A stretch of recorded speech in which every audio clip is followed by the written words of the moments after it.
अब आ रहा है साउंड? वॉइस नहीं आ रही, अब आएगी, अब आ गई। Good evening, good evening. अब आ रही आवाज? अब आ रहा है साउंड? हाँ चलो, मेरे पास भी आ गया। सभी के आ गई वॉइस? हाँ आ गया आ गया आ गया आ गया आ गया आ गया। अब आ रही है आवाज सभी को?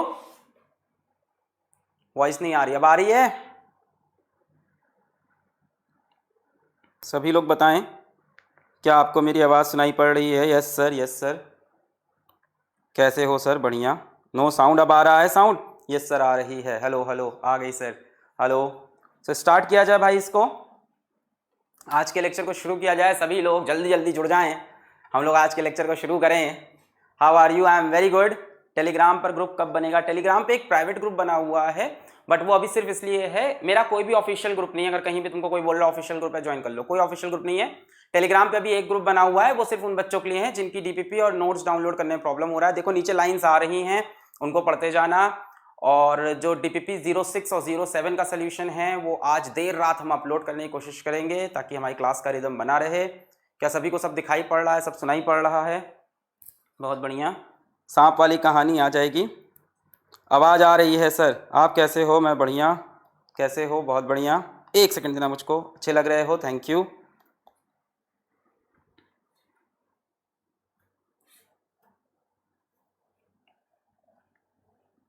We'll start the session in next 1 minute. Hello.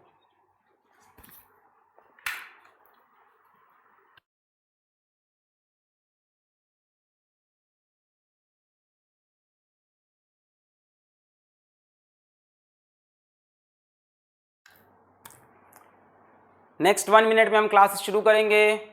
सभी लोग आ जाएं। सभी को दिखाई पड़ रहा है, आवाज़ सुनाई पड़ रही है? बहुत बढ़िया।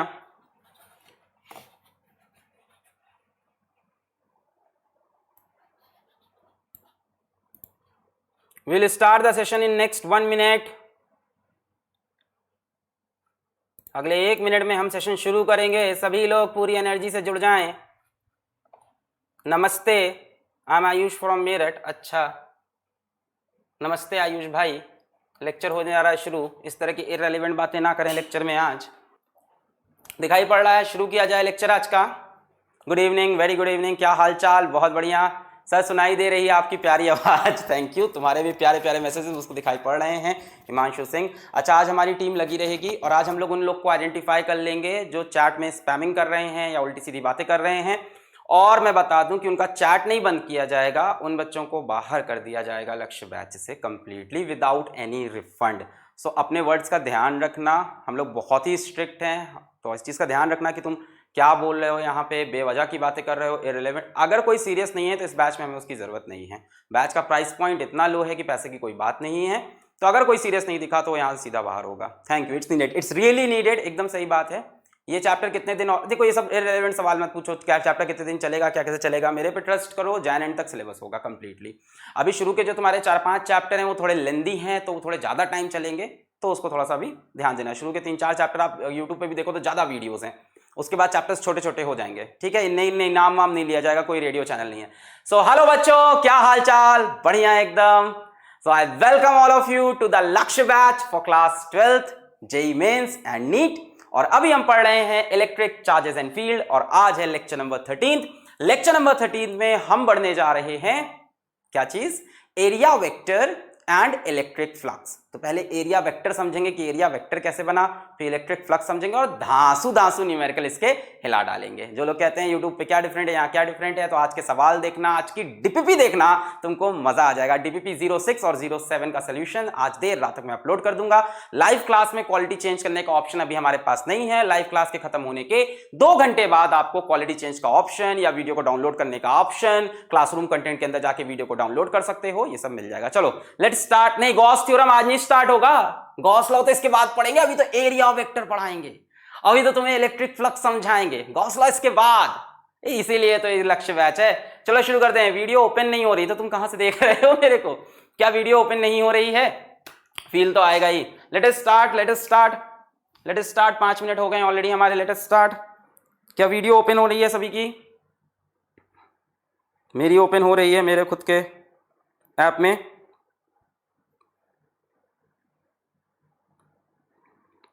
क्या सर पाए लागू स्टार्ट किया जाए? देखो ओपन हो रही है, जिनकी ओपन नहीं रही बैक करके जाओ, वापस आओ, वीडियो डाउनलोड सब हो जाएगा, सबका ऑप्शन नीचे देखो। डीपीपी भी लग गई है लेक्चर की, पीछे जाकर देखो डीपीपी भी लग गई है, पीछे जाके देखो डीपीपी भी लग गई है, डीपीपी डाउनलोड कर सकते हो। Let us start. तो चलो शुरू करते हैं। Yes my name is Alak Pandey and this is our becoming प्यारा साहब फिजिक्स वाला। तो शुरू करते हैं आज का लेक्चर। सबसे पहले टुडेज गोल, तो आज सबसे पहले हम सीखने जा रहे एरिया वेक्टर। पहले समझेंगे कि एरिया वेक्टर कैसे बना, और उसके बाद बात करेंगे इलेक्ट्रिक फ्लक्स की। इलेक्ट्रिक फ्लक्स क्या होता है इसकी बात करेंगे, ठीक है। गॉस लॉ नहीं पढ़ेंगे, इलेक्ट्रिक फ्लक्स समझेंगे कौन सी क्वांटिटी है, मजा आएगा। तो शुरू करते हैं आज का लेक्चर। सबसे पहले एरिया वेक्टर। तो बच्चों आज तक हमें लगता था एरिया स्केलर क्वांटिटी है, पर आज हमने पढ़ा that area is a vector quantity, है ना। तुम एरिया को आज तक क्या समझते थे? Scalar quantity, length into breadth, L into B, scalar. पर एरिया एक वेक्टर क्वांटिटी है। वेक्टर क्वांटिटी कैसे होगी? जैसे मान लो यहां पे मैं एक्स वाई जी बना लूं, यहां पे मैंने एक्स वाई जी बना लिया, एक्स वाई और जेड एक्सिस मैंने ऐसे बना लिया। यहां मान लो कोई हमारे पास एक स्क्वायर रखा हुआ है एक्स वाई प्लेन में, ध्यान से हमारे पास एक स्क्वायर रखा है एक्स वाई प्लेन में। इसका नामकरण कर लेते हैं ए बी सी डी, और स्क्वायर की ईच साइड मान लेते हैं ए है, A each side of square is A हमने बोला। अब मैं पूछूं इस स्क्वायर का एरिया कितना है, तो शायद सभी लोग बोल देंगे कि किसी भी दो साइड को मल्टीप्लाई कर लो, यही बोलेंगे कि किसी भी दो साइड को मल्टीप्लाई कर लो। वीडियो क्वालिटी अभी लाइव में कम नहीं होगी, जिनको अभी इनके पास कमजोर इंटरनेट है वो रिकॉर्डेड लेक्चर देखा करें यहां से 2 घंटे बाद, जिसमें वीडियो क्वालिटी चेंज का ऑप्शन आएगा, ठीक है। लाइव में वीडियो क्वालिटी रिड्यूस नहीं होती। तो हम लोग यहाँ पे आए, अब हमने कहा कि भाई इसका एरिया कितना होगा, तो सभी लोग बोलेंगे दो साइड को मल्टीप्लाई कर लो। हम बोलेंगे सही बात है, मल्टीप्लाई कर लेते हैं, ए बी को मल्टीप्लाई कर लेते हैं ए डी के साथ। भाई ऐसी तो एरिया आता है ना स्क्वायर का, या किसी पैरेललोग्राम का, या किसी रेक्टेंगल का, लेंथ इंटू ब्रेथ। तो मैंने लेंथ इंटू ब्रेथ किया। पर यही बात आज हमको समझनी है कि ये इंटू नहीं था, ये क्रॉस था। ये इंटू नहीं था, ये क्रॉस था, क्योंकि एरिया कैसी क्वांटिटी है? वेक्टर। और क्रॉस प्रोडक्ट करने पे क्या आता है? वेक्टर आता है। तो A B cross A D से हमें मिलेगा वेक्टर। बच्चों ए बी की वैल्यू कितनी है? ए है। ए डी की वैल्यू भी कितनी है? ए। तो ए क्रॉस ए कितना आया? ए स्क्वायर। अब बात आई डायरेक्शन की। तो बच्चों क्रॉस प्रोडक्ट का हम डायरेक्शन कैसे निकालते हैं? यहां पे देखो आप फालतू की बातें कर रहे हो, टॉपिक पे आओ, टॉपिक पे आओ। हम क्रॉस प्रोडक्ट का डायरेक्शन कैसे निकालते हैं? ए स्क्वायर आ गया। क्रॉस प्रोडक्ट का डायरेक्शन कैसे निकालते हैं? A B cross A D. यही बताया था पाम से कि अपनी फिंगर्स को लो, उसको ए बी वेक्टर से ए डी वेक्टर की तरफ टर्न करो, तो देखो अंगूठा किधर जा रहा? ऊपर की तरफ। क्रॉस प्रोडक्ट याद है कैसे? परपेंडिकुलर। हाँ, ये हमने हाथ लिया, पाम्स की ये जो फिंगर्स हैं इनको ए बी से ए डी की तरफ कर्ल किया। देखो ए बी ऐसे है, ए डी ऐसे है, एक्स वाई प्लेन में बना है स्क्वायर। तो A B cross A D किधर? ऊपर को। बच्चों ऊपर के डायरेक्शन को जेड को क्या बोलते हैं? सभी लोग बताएंगे के कैप। हाँ, स्क्रू रूल भी लगा सकते हैं, एकदम सही बात, बहुत बढ़िया, के कैप। तो यहां हम बोलेंगे एरिया वेक्टर किस डायरेक्शन में है? जेड के डायरेक्शन में। और जेड के डायरेक्शन को कौन सा यूनिट वेक्टर देते हैं? के कैप। अब यहीं पे आपको एक खास बात बतानी है कि जरूरी नहीं कि ऊपर हो, नीचे भी हो सकता है, बस परपेंडिकुलर होना चाहिए सरफेस के। ये जो एरिया वेक्टर है ये सिर्फ परपेंडिकुलर हो सरफेस के, ऊपर भी ले सकते हो और नीचे भी ले सकते हो, पर ये बातें ट्रू होंगी 2 डायमेंशनल सरफेस में। अभी 2 डायमेंशनल सरफेस देख रहे हैं हम, तो ऊपर की तरफ, तो ऊपर की तरफ के कैप, या आप नीचे भी ले सकते हो ए स्क्वायर माइनस के कैप। क्या डिफरेंस है इस लेक्चर में यूट्यूब से? वो समझ में आएगा जब लेक्चर पूरा पढ़ोगे, शुरुआत तो यहीं से होगी ना भाई, जब सवाल करोगे तब समझ में आएगा ना। ए स्क्वायर माइनस के कैप या ए स्क्वायर के कैप, दोनों लेना सही है 100%, जब तक आपके पास 2D सरफेसेस हैं, जैसे स्क्वायर हो गया, रेक्टेंगल हो गया, ट्रायंगल हो गया, सर्किल हो गया, तब तक। जैसे मान लो हम इस पे आ जाएं, यहां भी हमारे पास एक्स वाई जी एक्सिस बनी हुई है, इसको थोड़ा बड़ा कर लेते हैं, एक्स वाई जी। लेट अस से ये एक्स है, इस बार ऐसा करते हैं कि ये वाई है और ऐसा करते हैं ये जेड है। भाई अपन एक्सिस अपने हिसाब से लिख सकते हैं, तो हमने क्या लिख लिया? इसको एक्स, इसको वाई, इसको जेड बोल दिया। मान लो यहां पे एक सर्कल है इन दी एक्स जेड प्लेन। कौन से प्लेन में है? एक्स जेड प्लेन में है। और इस सर्किल का सपोज कर लो रेडियस आर है, और सेंटर कहां पे है इसका? ओरिजिन पे। एक सर्कल रखा है, ठीक है, एक डिस्क रखी है, ऐसा कह देते हैं, एक डिस्क रखी है ऐसे, ये एक्स एक्सिस, ये जेड एक्सिस और ये वाई एक्सिस। अब हमने पूछा कि ये एरिया कितना होगा, तो ज्यादातर लोग यही बोलेंगे सर इसका एरिया होगा पाई आर स्क्वायर, पर हम बोलेंगे इसका डायरेक्शन भी बताओ।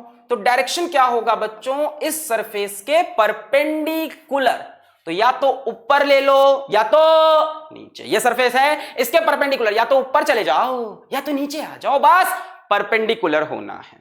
तो ऊपर की तरफ लो तो y को ऊपर की तरफ क्या लिखोगे, जे कैप, और नीचे की तरफ चाहो तो नीचे तरफ भी जा सकते हो, तब क्या लिख दोगे, माइनस जे कैप। तो दोनों सही है। अगर किसी ने लिखा pi are square j cap, वो भी सही, किसी ने लिखा pi are square minus j cap, वो भी सही।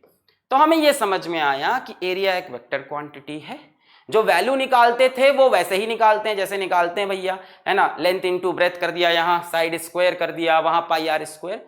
और एरिया का जो डायरेक्शन है वो कैसे मिलेगा, सभी लोग बोलो, perpendicular to the surface, perpendicular to the surface. Perpendicular आगे ले लो, पीछे ले लो, ऊपर ले लो, नीचे ले लो, बोथ डायरेक्शंस आर करेक्ट। देखो यहां पे एक लाइन लिख के आएगी, नोट करते रहो, area vector is perpendicular to the plane, इस प्लेन के परपेंडिकुलर, ये बना एरिया वेक्टर, या चाहो तो ये भी बना सकते हो एरिया वेक्टर। दो डायमेंशनल बॉडी में दोनों डायरेक्शन सही होते हैं। जैसे यहां पे हम पूछें एरिया वेक्टर किधर है, तो या तो आप ऊपर बना लो, यहां पे पूछें एरिया वेक्टर किधर है, तो या तो ऊपर की तरफ ए वेक्टर या तो नीचे की तरफ ए वेक्टर। यहां पे मैंने एक्स जेड को ऐसे लिया है, वाई को ऊपर, ये एक्स जेड प्लेन में था, तो एरिया वेक्टर या तो वाई में या तो माइनस वाई में। यहां तक क्लियर है सभी को, नोट कर लें तो आगे बढ़े। छाप लिया, छाप लिया। Always perpendicular to surface, area vector is always perpendicular to the plane या ऑलवेज परपेंडिकुलर टू सरफेस, और दो डायमेंशनल बॉडी में ऊपर नीचे आगे पीछे सब ले सकते हैं। व्हाट इफ 2D बॉडी, इस 2D इस पता नहीं क्या लिखा था, इफ x की तरफ क्या लेते हैं, x की तरफ i कैप लेते हैं, y की तरफ j कैप लेते हैं और z की तरफ k कैप लेते हैं। छोटी छोटी चीजें हैं बच्चों, ये सब आपको पता होनी चाहिए। x की तरफ i कैप, y की तरफ j कैप और z की तरफ k कैप। छोटी सी वेक्टर की बात थी, ऑर्थोगोनल यूनिट वेक्टर बोलते हैं। नोट कर लें, आगे बढ़े। छाप लिया, बहुत बढ़िया, छाप लिया, छाप लिया। सम हैव कंफ्यूजन, क्या कंफ्यूजन है, मैंने कहा ये मल्टीप्लाई नहीं होता, ये क्रॉस होता है। आप अभी तक सोचते थे कि स्क्वायर का एरिया कैसे निकलता है, दो साइड के लेंथ को मल्टीप्लाई करके। मैंने कहा A B into A D, फिर मैंने कहा इंटू नहीं है, क्रॉस है, तो ए क्रॉस ए। और बच्चों क्रॉस प्रोडक्ट ए बी से ए डी की तरफ अपने राइट हैंड की फिंगर्स को कर्ल करो, जिधर थंब जाएगा that is the direction of vector A. ऊपर भी कर सकते हो और नीचे भी कर सकते हो। आगे बढ़े, आगे बढ़े। ब्राइट है, ब्राइटनेस में हम वर्क कर रहे हैं। Let's move forward. हाँ, both perpendicular directions are correct for 2D surfaces. बच्चों 2D सरफेसेस को हम ओपन सरफेस भी बोलते हैं, 2D सरफेस को हम ओपन सरफेस भी बोलते हैं। 2D हो उसको हम बोलते हैं ओपन सरफेस। जहां पे 3D आ जाएगा उसको बोलेंगे क्लोज्ड सरफेस। तो 2D सरफेस या ओपन सरफेसेस में एरिया वेक्टर के दोनों directions are correct, both directions are correct, यही लिखा है। But for a given problem stick to one direction for complete problem. अब मान लो अपनी बबीता एग्जाम में गई और उसने बोला कि हम ऊपर वाले को पॉजिटिव मानेंगे। हमने कहा ठीक है Babita, you are always correct. फिर बबीता ने उसी सवाल के अंदर बोला हम नीचे वाले को पॉजिटिव मानेंगे, तब गलत हो जाएगा। अलग अलग सवाल में बबीता ऐसा करे तो कोई दिक्कत नहीं है, एक सवाल में जो डायरेक्शन फिक्स कर लिया फिर उसी डायरेक्शन पे चलना है। But cross product is A B. अरे भैया वहां पे साइन थीटा 90 था ना, साइन 91 होता है। क्या डिफरेंस है क्रॉस और डॉट प्रोडक्ट में, आप यूट्यूब पे जाके देखो वेक्टर का ये लेक्चर, क्रॉस प्रोडक्ट और डॉट प्रोडक्ट का डिफरेंस। बहुत बेसिक चीज थी, अभी आज करके दिखाऊंगा, ठीक है। अच्छा अब बात करते हैं, जैसे मान लो यहां पे हमें ये सवाल दे दिया, एक और कर लो।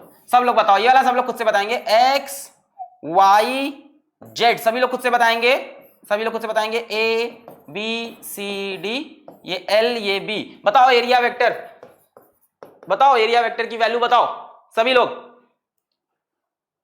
एरिया वेक्टर की वैल्यू बताएं सभी लोग, एरिया वेक्टर की वैल्यू बताएं सभी लोग। यहां पे एरिया वेक्टर की वैल्यू बताएं, क्या होगी, लेंथ इंटू ब्रेथ, भाई ये तो एरिया हो जाएगा।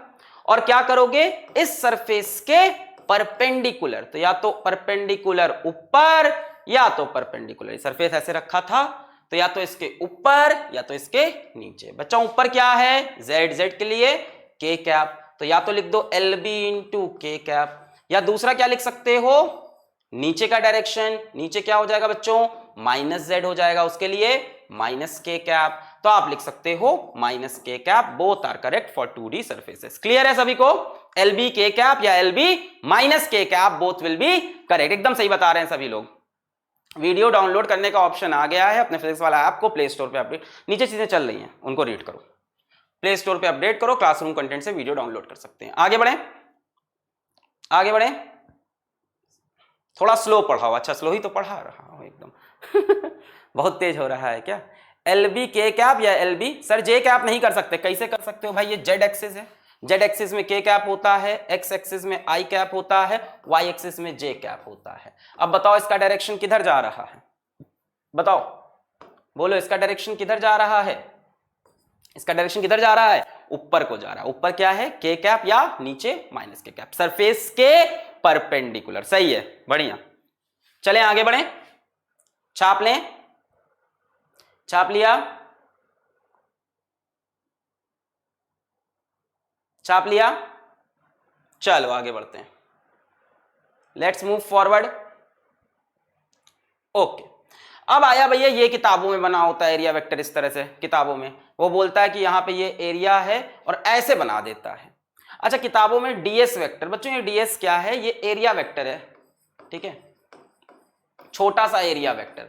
छोटे से एरिया वेक्टर को किताब में हो सकता हो डी बता दे, या किसी किताब में हो सकता हो डीएस बता दे। भाई छोटी चीज होती है तो उसमें क्या लगाते हो, डी लगा देते हो कि नहीं, तो वैसे ही है, या तो डीए वेक्टर या तो DS vector is equals to DS. अब बच्चों ये क्या हो गया, ये हो गया मैग्नीट्यूड, और एन कैप क्या है बच्चों, एन कैप है unit vector perpendicular to plane of DS. देखो आराम समझो, हमने कहा एरिया वेक्टर को डीएस से हमने बोला, डीए बोलो या डीएस।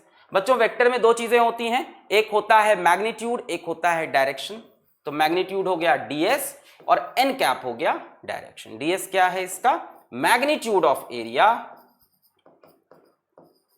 मैग्नीट्यूड ऑफ एरिया, और बच्चों एन कैप क्या है, एक यूनिट वेक्टर है। यूनिट वेक्टर का क्या काम होता है, मैंने कई बार बताया आपको, टू गिव डायरेक्शन। तो एक यूनिट वेक्टर है perpendicular to the plane of DS.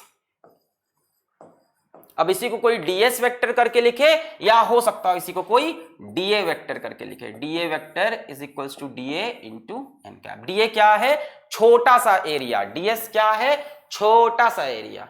दिल है छोटा सा, छोटी सी आशा, अरे आशाएं तो बहुत बड़ी हैं सर, छोटा सा एरिया। तो इस तरह से भी इसका रिप्रेजेंटेशन आपको आना चाहिए, वरना किताब में देख कह रहे सर तो कुछ और पढ़ा रहे तो कुछ और। डीएस वेक्टर कुछ नहीं है, छोटा सा एरिया वेक्टर है, छोटा सा, किधर होगा, सरफेस के परपेंडिकुलर। वेक्टर क्या होता है, मैग्नीट्यूड इनटू डायरेक्शन। मैग्नीट्यूड क्या लिया हमने, डीएस, डायरेक्शन क्या है, यूनिट वेक्टर। यूनिट वेक्टर क्या देता है, डायरेक्शन। क्लियर है ये चीज। What if surface is at an angle, अभी कराएंगे सवाल, क्वेश्चन कराओ, आएंगे अभी सवाल पे भी आएंगे। आगे बढ़े, आगे बढ़े, नोट कर लें पॉज करके। जो बच्चे बाद में देखेंगे रिकॉर्डेड उनके लिए बोल रहा हूं, लाइव वाले बच्चे लगातार देख रहे हैं। आगे बढ़ते हैं, अब आ गए हमारे पास 3D सर्फेसेस। 2D सर्फेस समझ में आ गया कि 2D में क्या करते हैं, जैसे एरिया निकालते थे वैसे निकाल लो। डायरेक्शन क्या करो, सरफेस के परपेंडिकुलर, और परपेंडिकुलर में ऊपर नीचे आगे पीछे दाएं बाएं सब चल सकता है। आगे बढ़े, 3D सर्फेस। अब 3D सर्फेस जैसे मान लो मेरे पास एक क्यूब आ गया। अब 3D सर्फेस में एक क्लिक है कि एरिया वेक्टर परपेंडिकुलर तो होता है, पर इन 3D surfaces area vector is only outward normal, only outward normal। मतलब देखो नॉर्मल तो है, मतलब एरिया वेक्टर परपेंडिकुलर तो है, पर किस पे, सिर्फ और सिर्फ आउटवर्ड में। मतलब जैसे मान लो मैं इस सरफेस की बात करूं, मान लो मैं इस सरफेस की बात करूं, तो यहां से आप दो एरिया वेक्टर बना सकते हो जितना अभी पढ़ा उसके हिसाब से, एक ऊपर को एक नीचे को, है ना। एक ऊपर बन सकता है, एक नीचे इस सरफेस के परपेंडिकुलर। पर 3D सरफेस जहां आए, जहां पे क्लोज्ड सरफेस आए, जहां पे क्लोज्ड सरफेस आए, 3D सरफेस, क्यूब आ गया, स्फीयर आ गया, सिलेंडर आ गया, ऐसे सरफेस जब आए, क्यूब, स्फीयर, सिलेंडर, तो ऐसे सरफेसेस में सिर्फ आउटवर्ड नॉर्मल लेना है, यानी इस सरफेस से बाहर की तरफ निकलता हुआ नॉर्मल, ये वाला। अभी अंदर वाला नॉर्मल नहीं लेंगे। यहां दो नॉर्मल बन सकता है, एक नीचे एक ऊपर, तो नीचे वाला नॉर्मल हम यहां पे नहीं लेंगे, सिर्फ और सिर्फ कौन सा लेंगे, आउटवर्ड नॉर्मल लेंगे, ये वाला एरिया वेक्टर। जैसे मैं दूसरे सरफेस की किसी बात करूं, इस सरफेस की बात करूं, तो इसके लिए भी दो नॉर्मल बन सकते हैं, एक इस तरफ को, एक अंदर की तरफ को। तो कौन सा लोगे, सिर्फ बाहर की तरफ जाता हुआ एरिया वेक्टर। ये कहां पे ध्यान देना है, क्लोज सरफेस, 3D बॉडीज में। जैसे मान लो और भी सरफेसेस हैं सभी का, इसके लिए बताएं सभी लोग किधर हो जाएगा, इसके लिए बताएं किधर हो जाएगा, चलो इसके लिए बाहर की तरफ, इसके लिए बाहर, आउटवर्ड, किससे आउटवर्ड, सरफेस से, उस 3D बॉडी से बाहर की तरफ नॉर्मल खींचेंगे in case of 3D surface. 2D में कोई दिक्कत नहीं है, चाहे बाहर बनाओ है, 2D बाहर अंदर क्या है, चाहे इधर बनाओ चाहे उधर बनाओ। परपेंडिकुलर हमेशा होता है एरिया वेक्टर, 3D में सिर्फ आउटवर्ड नॉर्मल लेते हैं। ये कॉन्सेप्ट पकड़ के रखेंगे तभी इलेक्ट्रिक फ्लक्स के सवाल बनेंगे, तभी गॉस लॉ के। Very good very good. अब कोई कह रहा है व्हाई नॉट इनसाइड, देखो बहुत सिंपल सी बात है कि ये कहानियां हमने नहीं बनाई, फिजिसिस्ट ने बनाई है। ये जो लॉज बनाए हैं ये क्या लोगों ने बनाए हैं, कहानी के नियम है ये सब, ठीक है। कहानी अपने आप चल रही है, नियम तो बाद में डिस्कवर हुए। तो ऐसे नियम बनाने पे जो रिजल्ट आ रहे हैं वो चीजों को सही से एक्सप्लेन कर रहे हैं, तो इसलिए हम ये पढ़ते हैं। समझ में आया। जैसे मान लो हमारे पास एक सिलेंडर आ गया, अब इस सिलेंडर के लिए मैं पूछूं कि ये सरफेस है, ये सरफेस है और एक कर्व्ड सरफेस है, तो बताओ एरिया वेक्टर कैसा बनेगा। यहां का एरिया वेक्टर बाहर की तरफ, यहां का एरिया वेक्टर बाहर की तरफ, और कर्व्ड सरफेस का एरिया वेक्टर बाहर की तरफ। देखो कर्व्ड सरफेस ऐसा है, तो इसका एरिया वेक्टर अंदर भी हो सकता है और बाहर भी, पर कौन सा लेंगे, सिर्फ बाहर वाला, यानी कर्व सरफेस का ये होगा एरिया वेक्टर। और बच्चों मैं तुमको यहीं पे एक बहुत इंपॉर्टेंट बात और बहुत ही नाजुक सी बात बता रहा हूं कि एरिया वेक्टर सरफेस के हमेशा परपेंडिकुलर, पता तो सबको है नॉर्मल है, पर भूल जाते हैं सवाल करते हैं, हमेशा सरफेस के परपेंडिकुलर रहेगा। Very good evening, very good evening. आप जल्दी आए हो, हमने क्लास थोड़ा, मतलब आप तो टाइम से आए हो, हमने क्लास थोड़ी जल्दी स्टार्ट कर दी, माफी चाहेंगे, है ना। कल से कोशिश करेंगे, आपका इंतजार करेंगे गुड इवनिंग कहने का। हाँ भाई आगे बढ़े। हमारे पास मान लो स्फीयर आ गया। अब बच्चों स्फीयर का सरफेस ऐसा गोला गोला गोला गोला तो ये गोला, गोले का एरिया वेक्टर किधर, जूम अंदर या जूम बाहर। अच्छा एरिया वेक्टर क्या होगा, गोले के परपेंडिकुलर, यानी अगर मैं गोले के लिए एरिया वेक्टर बनाऊं, गोले गोले खाएगा समोसे छले, अगर इसके लिए मैं एरिया वेक्टर बनाऊं तो यहां से किधर बनेगा, बाहर की तरफ। यहां से कैसा बनेगा, बाहर की तरफ। ये कैसा बनेगा, बाहर की तरफ। ये बाहर की तरफ, ये बाहर। अब सर ये क्या कर रहे हो बच्चों, यहां पे हमेशा ना ये 90 डिग्री पे होगा हमेशा। इसका कोई और क्लिक है सर, हाँ, कि जो सर्किल में या जो स्फीयर में जो नॉर्मल होता है वो हमेशा उसके सेंटर से पास करता है। यहां पे आप जो भी नॉर्मल बनाओगे वो डेफिनेटली इसके सेंटर से, जो भी नॉर्मल बनाओगे सेंटर से, जो भी नॉर्मल सेंटर से, सेंटर से। यहां एरिया वेक्टर ऐसे, यहां एरिया वेक्टर ऐसे, यहां एरिया वेक्टर ऐसे। किसी भी जगह पे एरिया वेक्टर जब आप बनाओगे तो सरफेस से perpendicular and it will always pass through centre of the sphere. तो ये क्लियर हो गया हमको कि अगर हमारे पास 3D या क्लोज सरफेस हैं, रिंग हुई तो दोनों साइड, हाँ रिंग हुई तो, रिंग भाई क्या है, 2 डायमेंशनल है। रिंग का एक सवाल आएगा आज, रिंग हुई तो एरिया वेक्टर क्या होगा, रिंग के लिए दोनों तरफ होगा, because ring is 2 dimensional body. वैसे रिंग तो सिंगल डायमेंशनल है, बट अगर रिंग का तुम थिकनेस कंसिडर, अरे फिजिक्स पढ़ लो, रिंग का अगर तुम थिकनेस भी कंसिडर कर लो तो 2D हो गया ना बच्चों, है ना। वैसे तो दुनिया की कोई भी चीज 2D नहीं होती कोई चीज 2D होती है क्या दुनिया में, कुछ नहीं, ये हमारे देखने का तरीका है, ये सिर्फ देखने का तरीका, विजन का तरीका है ना। तुम्हें एक दूर लटका हुआ जो तार होता है बिजली का, तुम्हें कैसा दिखता है, 1 डायमेंशनल सिंगल लाइन दिखती है। तुम थोड़ा पास जाओ तो तुम्हें 2 डायमेंशनल, उसकी थिकनेस भी दिख गई, लेंथ भी दिख गई, और उसके ऊपर आकर जो चिड़िया बैठी है ना, 2 चिड़िया आके जो उसके ऊपर बैठी हैं, उनको वो 3 डायमेंशनल दिख रहा है। तो ये सब देखने की तरीका है, दुनिया में कोई भी चीज 1D 2D नहीं है, सब 3D है। और हो सकता हो 8 डायमेंशनल, ये स्ट्रिंग्स थ्योरी हमें बता रही है, वो 8 डायमेंशनल मल्टी डायमेंशनल पे जा रही है। खैर आ जाओ वापस, बकवास बातें। तो क्लियर है, एरिया वेक्टर क्या होता है, हमेशा आउटवर्ड नॉर्मल होता है।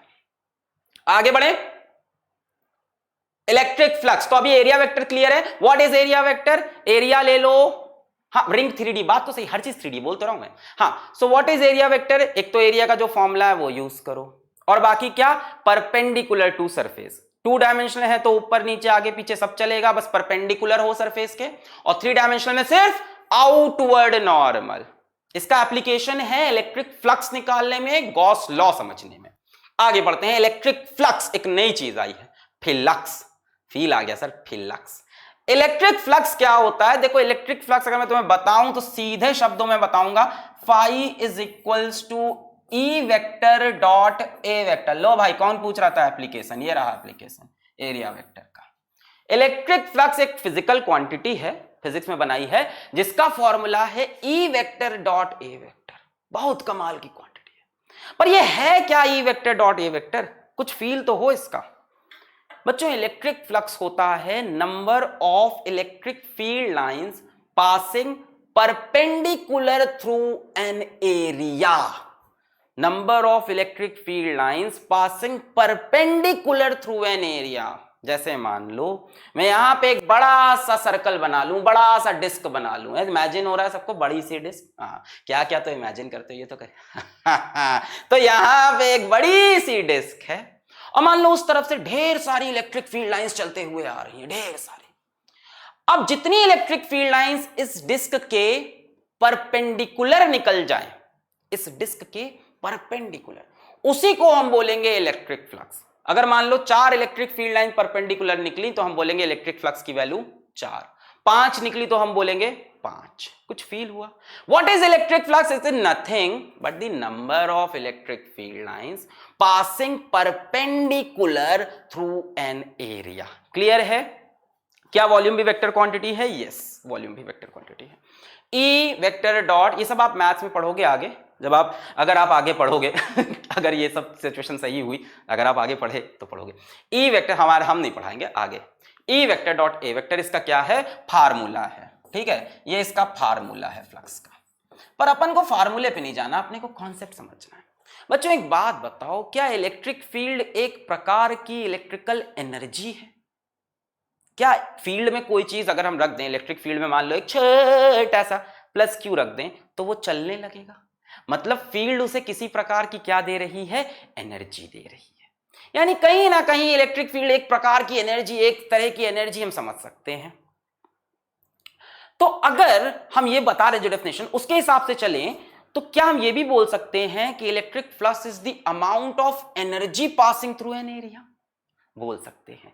तो फ्लक्स इस चीज का भी आइडिया देता है कि किसी एरिया में से कितनी एनर्जी पास कर रही है। ठीक है, देखो ये बात यहां पे लिखी मैंने, ये it is the energy incident on a given surface, it is the energy incident on a given surface, या number of electric field lines passing perpendicular through an area. अब रिंग पे ही कई लोग फंसे हैं, रिंग का सवाल आएगा आगे, छोड़ दो उसको, रिंग नहीं समझ में आया, सॉलिड एंगल, अभी सॉलिड एंगल का लेक्चर नहीं है, गॉस लॉ में होगा वो। ई डॉट ए वेक्टर, अच्छा बच्चों डॉट को हम क्या लिख सकते हैं, डॉट को हम लिख सकते हैं ई इंटू ए इंटू कॉस थीटा। अब समझ में आया डॉट प्रोडक्ट क्रॉस प्रोडक्ट में क्या डिफरेंस है? E A cos theta, where theta is the angle between, theta is the angle between electric field vector and area vector। Area से मत लेना, कई बच्चे गलती करते हैं, एरिया से एंगल लेते हैं, एरिया से नहीं, एरिया वेक्टर से। यहां लिख दे रहा हूं, एरिया से थीटा मत लेना, यही गलती करोगे एग्जाम में नंबर खो जाओगे। पढ़े लिखे लोग, अच्छे खासे सीखे लोग ये मिस्टेक कर देते हैं। एरिया से नहीं, किससे लोगे, एरिया वेक्टर और इलेक्ट्रिक फील्ड के बीच का एंगल। कहा सर अभी तो बोल रहे थे इलेक्ट्रिक फील्ड लाइन जो पास करती हैं, अभी आप क्या बता रहे हो ई ए कॉस थीटा है, ये क्या हुआ? आओ समझते हैं कि ये क्यों ऐसे हुआ। यानी जो फ्लक्स है ये इलेक्ट्रिक फील्ड पे, एरिया पे और थीटा पे क्यों डिपेंड कर रहा है, इसको समझते हैं। इतना नोट कर लो, इतना नोट करें, इतना नोट करें। सर आप बार बार लॉग आउट, आप नहीं ऐप, केमिस्ट्री लाइव नहीं पढ़ाऊंगा, केमिस्ट्री कहाँ पढ़ाऊंगा मैं, सिलेबस के अकॉर्डिंग कैसे पढ़ें, सिलेबस देखकर। बट सर डिस्प्लेसमेंट तो वेक्टर क्वांटिटी है, हाँ तो डिस्प्लेसमेंट तो है ही है। फ्लक्स स्केलर क्वांटिटी है बच्चों, डॉट प्रोडक्ट से जो भी आंसर आता है हमेशा स्केलर आता है। ई डॉट ए से जो भी आंसर आएगा बच्चों वो कैसा आएगा, स्केलर। क्रॉस प्रोडक्ट से आता है वेक्टर, डॉट प्रोडक्ट से आता है स्केलर। तो फ्लक्स एक स्केलर क्वांटिटी है, इसका कोई आप डायरेक्शन नहीं दे दोगे। फ्लक्स का एरिया वेक्टर का दिया था, फ्लक्स का नहीं, फ्लक्स स्केलर। धीमे धीमे फील होगा फ्लक्स, फील लेते हैं जरा फ्लक्स का, आगे बढ़ते हैं, न्यूमेरिकल बनेंगे अभी कराएंगे, आगे आओ। अब मैं बता रहा हूं जो फ्लक्स का फॉर्मूला है उसमें क्यों ई ए और कॉस थीटा आया। तो पहली चीज तो हमें समझ में आ रही है कि फ्लक्स इलेक्ट्रिक फील्ड के डायरेक्टली प्रोपोर्शनल है। तो इसी चीज का हम फील लेने जा रहे हैं कि कैसे। मान लो हमने यहां पे दो एरिया लिए, दोनों एरिया बराबर है। मान लो ये एरिया ए और ये एरिया भी ए, दोनों बराबर है। बच्चों कहां पे इलेक्ट्रिक फील्ड ज्यादा मजबूत है, क्या दिखाई भी पड़ रहा है, मैं सही से बना दूं इसको फिर से। ये इलेक्ट्रिक फील्ड लाइंस यहां की और ये इलेक्ट्रिक फील्ड लाइंस यहां की, बताओ कहां पे इलेक्ट्रिक फील्ड ज्यादा मजबूत है। मेरे ख्याल से तो यहां पे इलेक्ट्रिक फील्ड ज्यादा मजबूत है। जहां इलेक्ट्रिक फील्ड ज्यादा मजबूत होती है वहां पे इलेक्ट्रिक फील्ड लाइंस ज्यादा क्लोज होती हैं। यहां पे देखो ज्यादा क्लोज हैं, यहां पे इलेक्ट्रिक फील्ड लाइंस दूर हैं। तो डेफिनेटली यहां पे इलेक्ट्रिक फील्ड ज्यादा स्ट्रांग है और यहां की इलेक्ट्रिक फील्ड वीक है। एरिया दोनों का सेम है और इलेक्ट्रिक फील्ड कैसे पास कर रही है, अपने आप परपेंडिकुलर जा रही है। अगर मैं पूछूं कि यहां पे फ्लक्स कितना है, फ्लक्स का वैल्यू बोलो, number of field lines passing through an area. तो एक बात बताओ कितना हुआ, 1 2 3। तो यहां फ्लक्स का वैल्यू 3, यहां पे कितनी लाइंस पास कर रही हैं, यहां फ्लक्स का वैल्यू 1 2 3 4 5। तो क्लियर सी बात है कि जहां इलेक्ट्रिक फील्ड ज्यादा वहां फ्लक्स ज्यादा। भाई फ्लक्स है क्या, number of field line passing. जितनी ज्यादा स्ट्रॉन्ग फील्ड करोगे फील्ड लाइन उतनी क्लोज हो जाती है, डेंसिटी जितनी बढ़ती है मतलब इलेक्ट्रिक फील्ड स्ट्रॉन्ग है। यहां पे डेंसिटी ज्यादा, इलेक्ट्रिक फील्ड स्ट्रॉन्ग, और जितनी ज्यादा इलेक्ट्रिक फील्ड उतना ज्यादा फ्लक्स। तो पहला पॉइंट क्लियर हुआ कि flux is directly proportional to E. आगे बढ़े, छाप लें, छाप लिया।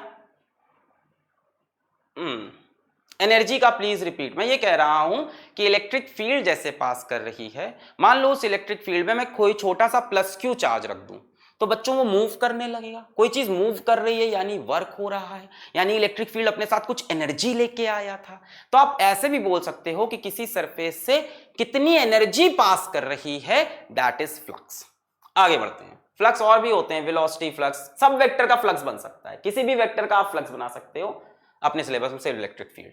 आगे बढ़ते हैं, अब देखते हैं कि क्या फ्लक्स एरिया पे भी डायरेक्टली प्रोपोर्शनल है। ध्यान से देखो, मैंने इलेक्ट्रिक फील्ड को कांस्टेंट रखा, यहां जितनी इलेक्ट्रिक फील्ड यहां पे भी इतनी इलेक्ट्रिक फील्ड। मैंने एरिया चेंज कर दिया, भाई ये वाला एरिया वेक्टर थोड़ा छोटा है, ये वाला एरिया वेक्टर मान लो डबल कर दिया, 2a कर दिया, ठीक है, ये डबल कर देगा 3 4 5 1 2 3, ठीक है, हमने डबल कर दिया या थोड़ा ज्यादा कर लिया, डबल नहीं करते हैं। लेट अस सपोज कि ये एरिया थोड़ा ज्यादा है, इसको A1 बोल दो, इसको A2। तो क्लियर सी बात है कि A2 is greater than A1 और इलेक्ट्रिक फील्ड की वैल्यू दोनों जगह सेम है, नंबर ऑफ लाइंस उतनी ही है। अब मुझे बताओ कहां पे फ्लक्स ज्यादा है, flux is number of field line. यहां पे कितनी जा रही, 1 2, यहां पे कितनी जा रही, 1 2 3 4 5। तो क्लियर सी बात है कि जहां पे एरिया बड़ा हो गया वहां पे फ्लक्स भी ज्यादा हो गया, मतलब flux is directly proportional to area. दो बातें समझ में आई कि इलेक्ट्रिक फील्ड ज्यादा होगी तो ज्यादा पास करेंगी लाइंस, भाई एरिया बड़ा होगा तो उसमें से ज्यादा लाइंस निकल जाएंगी। ये तो बड़ा सिंपल था, ज्यादा फील्ड की स्ट्रेंथ होगी तो ज्यादा लाइंस आएंगी, ज्यादा बड़ा एरिया होगा तो उसमें से ज्यादा लाइंस निकलेंगी। ये दोनों बातें क्लियर हो गई। तीसरी बात पे आते हैं, तीसरी बात क्या है, अब तीसरी बात है एंगल के ऊपर कि इलेक्ट्रिक फील्ड कैसे थीटा पे डिपेंड करने लगी। फॉर्मूला क्या है, सब लोग बोलेंगे ई ए कॉस थीटा। फॉर्मूला क्या है, ई ए कॉस थीटा। अब देखते हैं कैसे। मान लो यहां पे कोई एरिया रखा है और एरिया वेक्टर ये रहा परपेंडिकुलर टू सरफेस, और ये रही इलेक्ट्रिक फील्ड, ये रही इलेक्ट्रिक फील्ड। इस बार इलेक्ट्रिक फील्ड परपेंडिकुलर नहीं बनाई, एरिया वेक्टर और इलेक्ट्रिक फील्ड के बीच में मान लो एंगल थीटा है। अब मुझे बताओ क्या ये फील्ड लाइंस फ्लक्स बनाएंगी, क्या ये फील्ड लाइंस इस एरिया के अबाउट फ्लक्स बना पाएंगी? मुझे तो नहीं लगता। भाई ये फील्ड लाइंस तो परपेंडिकुलर नहीं है।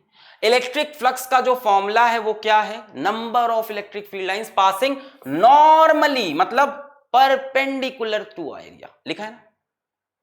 तो यार ये इलेक्ट्रिक, देखो ये कैसी थी, परपेंडिकुलर, गिन लिया 3। ये कैसी थी, सरफेस के परपेंडिकुलर, देख रहे हो सरफेस, देख रहे हो, ये देखो सरफेस देख रहे हो, सरफेस से कैसे परपेंडिकुलर, गिन लिया 5, गिन लिया 3। ये सरफेस के परपेंडिकुलर कितनी जा रही हैं इसमें से, देखो 1 2, इसमें से कितनी जा रही हैं बताओ, 1 2 3 4 5, सब परपेंडिकुलर तो गिन रहे थे। पर बच्चों इस बार परपेंडिकुलर नहीं है, तो हमें परपेंडिकुलर लाइन चाहिए। तो हम एक काम करते हैं, इस इलेक्ट्रिक फील्ड का वो कंपोनेंट ढूंढते हैं जो सरफेस से परपेंडिकुलर पास कर रहा हो। What is electric flux, it is the number of field lines passing perpendicular through an area. ये इलेक्ट्रिक फील्ड लाइन परपेंडिकुलर नहीं है। हाँ, इस E का अगर हम एक कंपोनेंट करें इस डायरेक्शन में, जिसको बोले E cos थीटा, तो ये परपेंडिकुलर हुआ। इसी इलेक्ट्रिक फील्ड का दूसरा कंपोनेंट करें जो कि इस तरफ आएगा, E sin थीटा, ये परपेंडिकुलर नहीं, ये तो सरफेस से पास कर रहा, ये कोई फ्लक्स नहीं जनरेट करेगा। E sin थीटा देखो कोई फ्लक्स नहीं जनरेट करेगा, कुछ भी नहीं। भाई ये सरफेस है, कहां गया, ये सरफेस है, यहां से इलेक्ट्रिक फील्ड जो इसके अलोंग आई एरिया वेक्टर के साथ, वो तो फ्लक्स बनाएगी क्योंकि परपेंडिकुलर हुई। जो E sin थीटा है वो सरफेस को टच करते हुए चली जा रही है, पास नहीं कर रही। ध्यान से देखो, E sin थीटा कैसे ऐसे टच करते हुए ऐसे निकल जा रही है, और E cos थीटा इस एरिया को चीरते हुए जा रही है नॉर्मली परपेंडिकुलर। तो क्या हमेशा E cos थीटा ही लेंगे? नहीं प्यारे बच्चों, E का वो कंपोनेंट जो सरफेस के परपेंडिकुलर हो, या E का वो कंपोनेंट जो एरिया वेक्टर के डायरेक्शन में हो। यहां अगर मैं फ्लक्स बोलूं तो आप सिंपल बोलोगे कि फ्लक्स इलेक्ट्रिक फील्ड पे डिपेंड करता है, फ्लक्स एरिया पे डिपेंड करता है। पर क्या यहां पे टोटल इलेक्ट्रिक फील्ड पे फ्लक्स डिपेंड कर रहा है? क्या यहां पे टोटल इलेक्ट्रिक फील्ड पे फ्लक्स डिपेंड कर रहा है? नहीं, सिर्फ इस कंपोनेंट पे जो सरफेस के परपेंडिकुलर है, यानी E cos थीटा इंटू ए, यहीं से फ्लक्स का फॉर्मूला बना EA cos थीटा। समझने के कई तरीके हैं, या तो याद रखो इलेक्ट्रिक फील्ड का वो कंपोनेंट जो लिख दिया, जो सरफेस के परपेंडिकुलर हो, एक तो ऐसे समझ लो E cos थीटा। पिछली बार क्यों नहीं किया, पिछली बार सब क्या था, परपेंडिकुलर थी, उसके पहले भी परपेंडिकुलर थी। अभी परपेंडिकुलर नहीं है तो सिर्फ परपेंडिकुलर कंपोनेंट लेंगे सरफेस के, या दूसरा तरीका है इसको समझने का, या इलेक्ट्रिक फील्ड का वो कंपोनेंट जो एरिया वेक्टर के डायरेक्शन में हो। ये सब फील के लिए बता रहे हैं, वैसे तो तुम्हारे पास फॉर्मूला है EA cos theta, where theta is the angle between E and A। बोलो क्लियर है, बोलो क्लियर है, इररिलेवेंट बातें ना करें यहां पर। तो हमने 3 चीजें समझी कि इलेक्ट्रिक फील्ड किस पे डिपेंड करता है, सॉरी इलेक्ट्रिक फ्लक्स क्या है, सबसे पहले number of field lines passing perpendicular through an area, या इसको हम बोल सकते हैं energy incident on a given surface. Energy भी मैंने समझा दी कि इलेक्ट्रिक फील्ड लाइंस आ रही हैं, इसमें कोई प्लस क्यू चार्ज रखोगे तो वो मूव करने लगा मतलब उस पर वर्क हुआ, और चलने लगेगा तो उसके पास काइनेटिक एनर्जी आएगी। कहां से आई, इलेक्ट्रिक फील्ड लेके आई। तो हम ये भी कह सकते हैं कितनी एनर्जी पास कर रही। फॉर्मूला हमने बोला E vector dot A vector electric field vector dot area vector, उसको हम लिख सकते हैं EA cos theta, where theta is the angle between electric field vector and area. अब सवाल करेंगे तो और क्लियर होगा। फिर मैंने बोला कैसे EA cos थीटा पे डिपेंड कर रहा, तो मैंने बोला भाई देखो इलेक्ट्रिक फील्ड लाइन 3 रखी तो फ्लक्स 3 आया, 5 रखी तो 5 आया, यहां सारी फील्ड लाइन क्या है, परपेंडिकुलर है। फिर मैंने क्या कहा कि एरिया बढ़ाते हैं, छोटा एरिया रखा तो फ्लक्स 2 आया, बड़ा एरिया रखा फ्लक्स 5 आया, यानी फ्लक्स एरिया पे भी डिपेंड करता है। फिर हमने कहा एंगल का क्या रोल है, तो हमने वो भी दिखाया कि भाई ऐसे मान लो परपेंडिकुलर नहीं है तो सिर्फ वो कंपोनेंट लेंगे जो एरिया वेक्टर के साथ हो या जो सरफेस के परपेंडिकुलर। वो कौन सा आया, E cos थीटा। पर रटना नहीं, EA cos थीटा चाहो तो रट सकते हो, और इसमें यह बात याद रखोगे कि जो थीटा है वो क्या है, angle between area vector and electric field vector. चलो आगे बढ़ते हैं, आगे बढ़ें। Okay, phi is equals to E dot A, ये फ्लक्स का फॉर्मूला। बच्चों मैंने बताया फ्लक्स कैसी क्वांटिटी है, स्केलर क्वांटिटी है क्योंकि डॉट प्रोडक्ट से आई है, ठीक है। अच्छा, फ्लक्स का दूसरा फॉर्मूला भी आपने क्या पढ़ा, E A cos theta, where theta is the angle between, सभी लोग, theta is the angle between area vector and electric field vector, ये भी बता दिया। फ्लक्स की बच्चों एसआई यूनिट क्या होगी, सभी लोग बताएंगे एक सुर में। एसआई यूनिट क्या हो जाएगी, इलेक्ट्रिक फील्ड की यूनिट न्यूटन पर कूलम्ब, एरिया की यूनिट मीटर स्क्वायर, तो न्यूटन पर कूलम्ब मीटर स्क्वायर। या बच्चों इलेक्ट्रिक फील्ड की एक यूनिट और होती है, आपने डीपीपी सॉल्व करते वक्त देखा था इस बार कि इलेक्ट्रिक फील्ड की एक यूनिट होती है वोल्ट पर मीटर इलेक्ट्रिक फील्ड की, और एरिया की यूनिट बच्चों मीटर स्क्वायर, तो ये क्या बन जाएगा, ये बन जाएगा वोल्ट मीटर। तो फ्लक्स की एसआई यूनिट दो तरह से हम लिख सकते हैं, न्यूटन पर कूलम्ब मीटर स्क्वायर और वोल्ट मीटर। क्लियर है। अब एक बात याद रखना, ये जो फॉर्मूला फ्लक्स का पढ़ा है ना, ई ए कॉस थीटा या ई डॉट ए, ये वैलिड है सिर्फ यूनिफॉर्म इलेक्ट्रिक फील्ड में। This formula is valid only when you have uniform electric field, ऐसी इलेक्ट्रिक फील्ड जो हर जगह बराबर हो, तभी ये वैलिड है, बराबर नहीं हो तो वैलिड नहीं। This formula is valid if E vector is uniform, हर जगह अगर ई वेक्टर सेम हो। ये लाइन दिखाई पड़ रही है, नहीं दिखाई पड़ रही, लिख यहां पे लिख लो, यूनिफॉर्म ई में वैलिड है। अगर इलेक्ट्रिक फील्ड का वैल्यू मतलब मैग्नीट्यूड या उसका डायरेक्शन चेंज हो रहा हो, तब आप ये फॉर्मूला नहीं लगा सकते। तब क्या करेंगे ये भी बता देते हैं। मान लो नॉन यूनिफॉर्म है, नॉन यूनिफॉर्म के केस में क्या करेंगे, मान लो अलग अलग इलेक्ट्रिक फील्ड है, यहां मान लो इलेक्ट्रिक फील्ड E1 है, यहां मान लो इलेक्ट्रिक फील्ड E2 है, और यहां मान लो इलेक्ट्रिक फील्ड E3 है। किसी सरफेस पे जो इलेक्ट्रिक फील्ड है वो नॉन यूनिफॉर्म है। आज एक सवाल भी लाए हैं हम नॉन यूनिफॉर्म का, बहुत बढ़िया सवाल है, हल्का फुल्का नहीं, यूट्यूब का नहीं, बहुत बढ़िया। मान लो 3 इलेक्ट्रिक फील्ड हैं, मतलब 3 डायरेक्शन है, तो ये नॉन यूनिफॉर्म। ऐसे केस में क्या करोगे आप, छोटा छोटा फ्लक्स निकालोगे।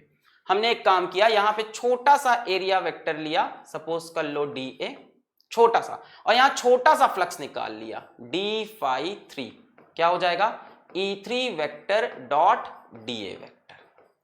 यहां हमने एक छोटा सा एरिया लिया, इसको क्या बोला, DA वेक्टर, और यहां छोटा सा फ्लक्स निकल लिया D∅2 E2 vector dot DA vector. यहां हमने छोटा सा एरिया लिया, इसको क्या बोल देंगे, DA वेक्टर 1, और इसके लिए छोटा सा फ्लक्स हम निकाल लेंगे D∅1 is equals to E1 vector dot DA vector. तो अगर इलेक्ट्रिक फील्ड यूनिफॉर्म नहीं है तो क्या करोगे, उस सरफेस को छोटे छोटे, आज एक क्वेश्चन आएगा, छोटे छोटे पार्ट, 2 क्वेश्चन आएगा, छोटे छोटे पार्ट में तोड़ोगे, हर छोटे पार्ट का फ्लक्स निकाल लोगे, छोटे पार्ट का एरिया छोटा सा DA, उस छोटे से पार्ट का फ्लक्स E डॉट DA, इस छोटे से पार्ट का फ्लक्स E2 डॉट DA, इस छोटे से पार्ट का फ्लक्स E1 डॉट DA1, ऐसे कर लो, या DA ही रख लो उसको। क्लियर है इतनी बात? अच्छा, टोटल फ्लक्स कैसे निकालोगे ऐसे केस में, छोटे छोटे फ्लक्स को जोड़ दोगे। अगर नॉन यूनिफॉर्म का केस है, यहां लिख रहा हूं, अगर नॉन यूनिफॉर्म इलेक्ट्रिक फील्ड का केस है तो बच्चों जो टोटल फ्लक्स होगा that will be integration of all small flux, छोटे छोटे फ्लक्स को जोड़ देंगे। क्यों जोड़ दिया, यहां वेक्टर वेक्टर कुछ नहीं करना है, क्यों, क्योंकि flux is a scalar quantity, simple जोड़ देना है।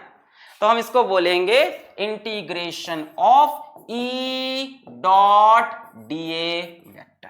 तो ये भी हमें सीखना होगा जब हम गॉस लॉ पढ़ेंगे, वहां पे ये बहुत इंपॉर्टेंट हो जाएगा कि नॉन यूनिफॉर्म इलेक्ट्रिक फील्ड में फ्लक्स कैसे निकलता है बाय इंटीग्रेशन। हाँ, इंटीग्रेट आ जाएगा, सवाल आएगा, अभी टेंशन नहीं, इसका सवाल आ जाएगा। रिपीट करने को बोल रहे हैं, मैंने कहा भाई ये फॉर्मूला वैलिड है जब इलेक्ट्रिक फील्ड यूनिफॉर्म हो, हर जगह सेम हो। तब अगर मान लो इलेक्ट्रिक फील्ड वेरी कर रही किसी सरफेस पे, इस सरफेस पे इलेक्ट्रिक फील्ड वेरी कर रही है, यहां पे E1 है, यहां पे E2 है, यहां पे E3 है, तो अब फ्लक्स कैसे निकालें? कहो दोगे sir E A cos theta, पर E क्या रखें, E तो वेरी कर रहा। तो मैंने कहा छोटा छोटा एरिया ले लेंगे, यहां पे हमने छोटा सा एरिया लिया DA, यहां का छोटा सा फ्लक्स हो गया D∅1 E1 vector dot DA vector, यहां पे छोटा सा एरिया वेक्टर लिया DA, यहां का छोटा सा फ्लक्स हो गया E डॉट DA, छोटा छोटा फ्लक्स, छोटा सा एरिया ले लो डीए, ई डॉट ए की जगह E dot D A, E dot D A, E छोटे छोटे छोटे फ्लक्स निकाल के सबको जोड़ दो। जोड़ने का तरीका इंटीग्रेशन, तो integration of all E dot DA. Clear है? आगे बढ़े? क्लियर है यहां तक? आगे बढ़ जाएं हम।